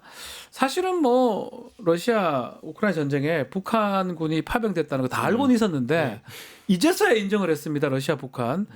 왜 인정한 겁니까? 이제서야 뭐 다 알고는 있는데 속내는 뭡니까? 인정한 속내. 일단은 인정할 가치가 생긴 거죠. 가치가 생긴 것이다. 그러니까 트럼프의 얘기할 때 새로운 카드가 생기기도 하고 또 북한 입장도 있고 러시아 입장도 있는데 러시아 입장에서 봤을 때는 이게 혼자가 아니다라는 거를 보여줘야 하는 것도 있고 또 러시아 국내용으로 쓰는 부분도 있어요. 그러니까 지금 구르스크의 그 줄을 완전히 다시 탈환했다라고 얘기를 하는데 사실은 아니에요. 아직은 아니에요. 그러니까 아직은 조금 우크라이나 군이 남아 있긴 한데, 근데 그 인정을 통해서 아주 큰 이제 그 시그널을 보내는 거죠. 그것도 그 미국도 그렇고 특히 유럽은 완전히 지금 종전 반대인 상황이기 때문에 푸틴이 그거는 강한 시그널을 보내고 있어. 우리는 뭐 북한군도 있고 또 뭐 여러 가지가 있고 뭐 여러 가지 카드가 있다라는 걸 보여주는 거죠. 혹시 러시아가 북한을 대변해서 미국하고 얘기를 하면서 북한의 제재 좀 대북 제재 완화해달라 이런 요구도 가능한가요? 요 얘기 보면? 그거보다는 사실은 트럼프는 일단 북한에 대해서 빨리 대화하고 싶어 하거든요. 우크라이나 요 상황만 어느 정도 마무리되면 나 다음은 바로 북한이야 이러고 지금 벼르고 있는 상황이기 때문에 러시아가 굳이 대변을 안 해줘도 북한 자체로도 트럼프는 너무 북한이 매력적인 곳이거든요.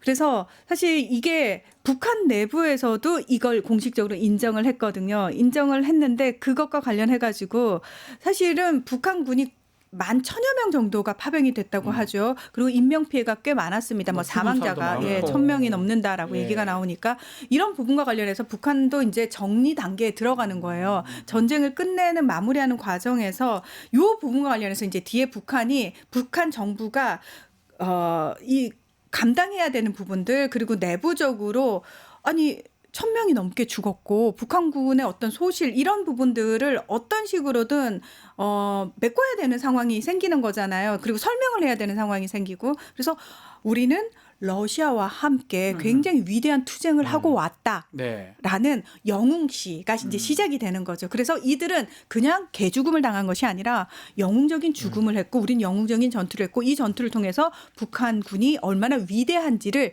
전 세계 만방에 보여줬다. 이런 식의 이제 말 그대로 선전이 들어가겠죠. 아, 선전이 포함된 것이다. 당연하죠. 봐도. 그래서 이런 강한 자리에서 트럼프랑 얘기를 하겠죠.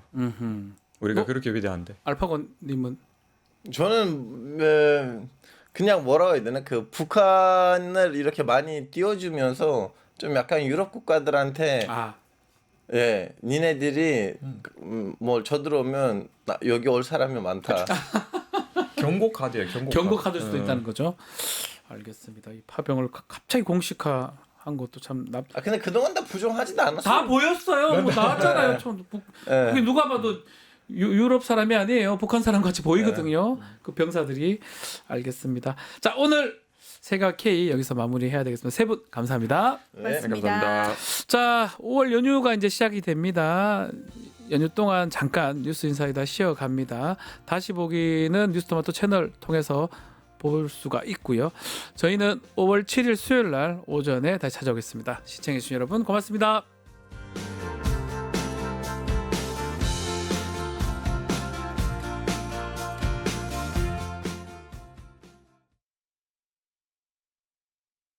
연구원이 12.3 내란을 막아낸 시민영웅 1000명 찾기 프로젝트를 진행합니다.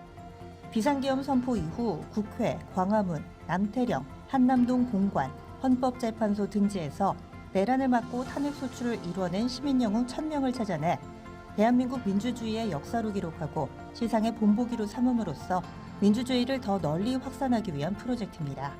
이 과정에 직접 참여했거나 참여자를 추천해 주실 분들은 우측 제보하기 QR코드나 아래 메일로 추천 및 제보해 주세요. 민주시민 여러분의 많은 참여 바랍니다. 뉴스토마토 K평화연구원과 함께 해주실 분들의 추천 제보 및 후원을 기다립니다.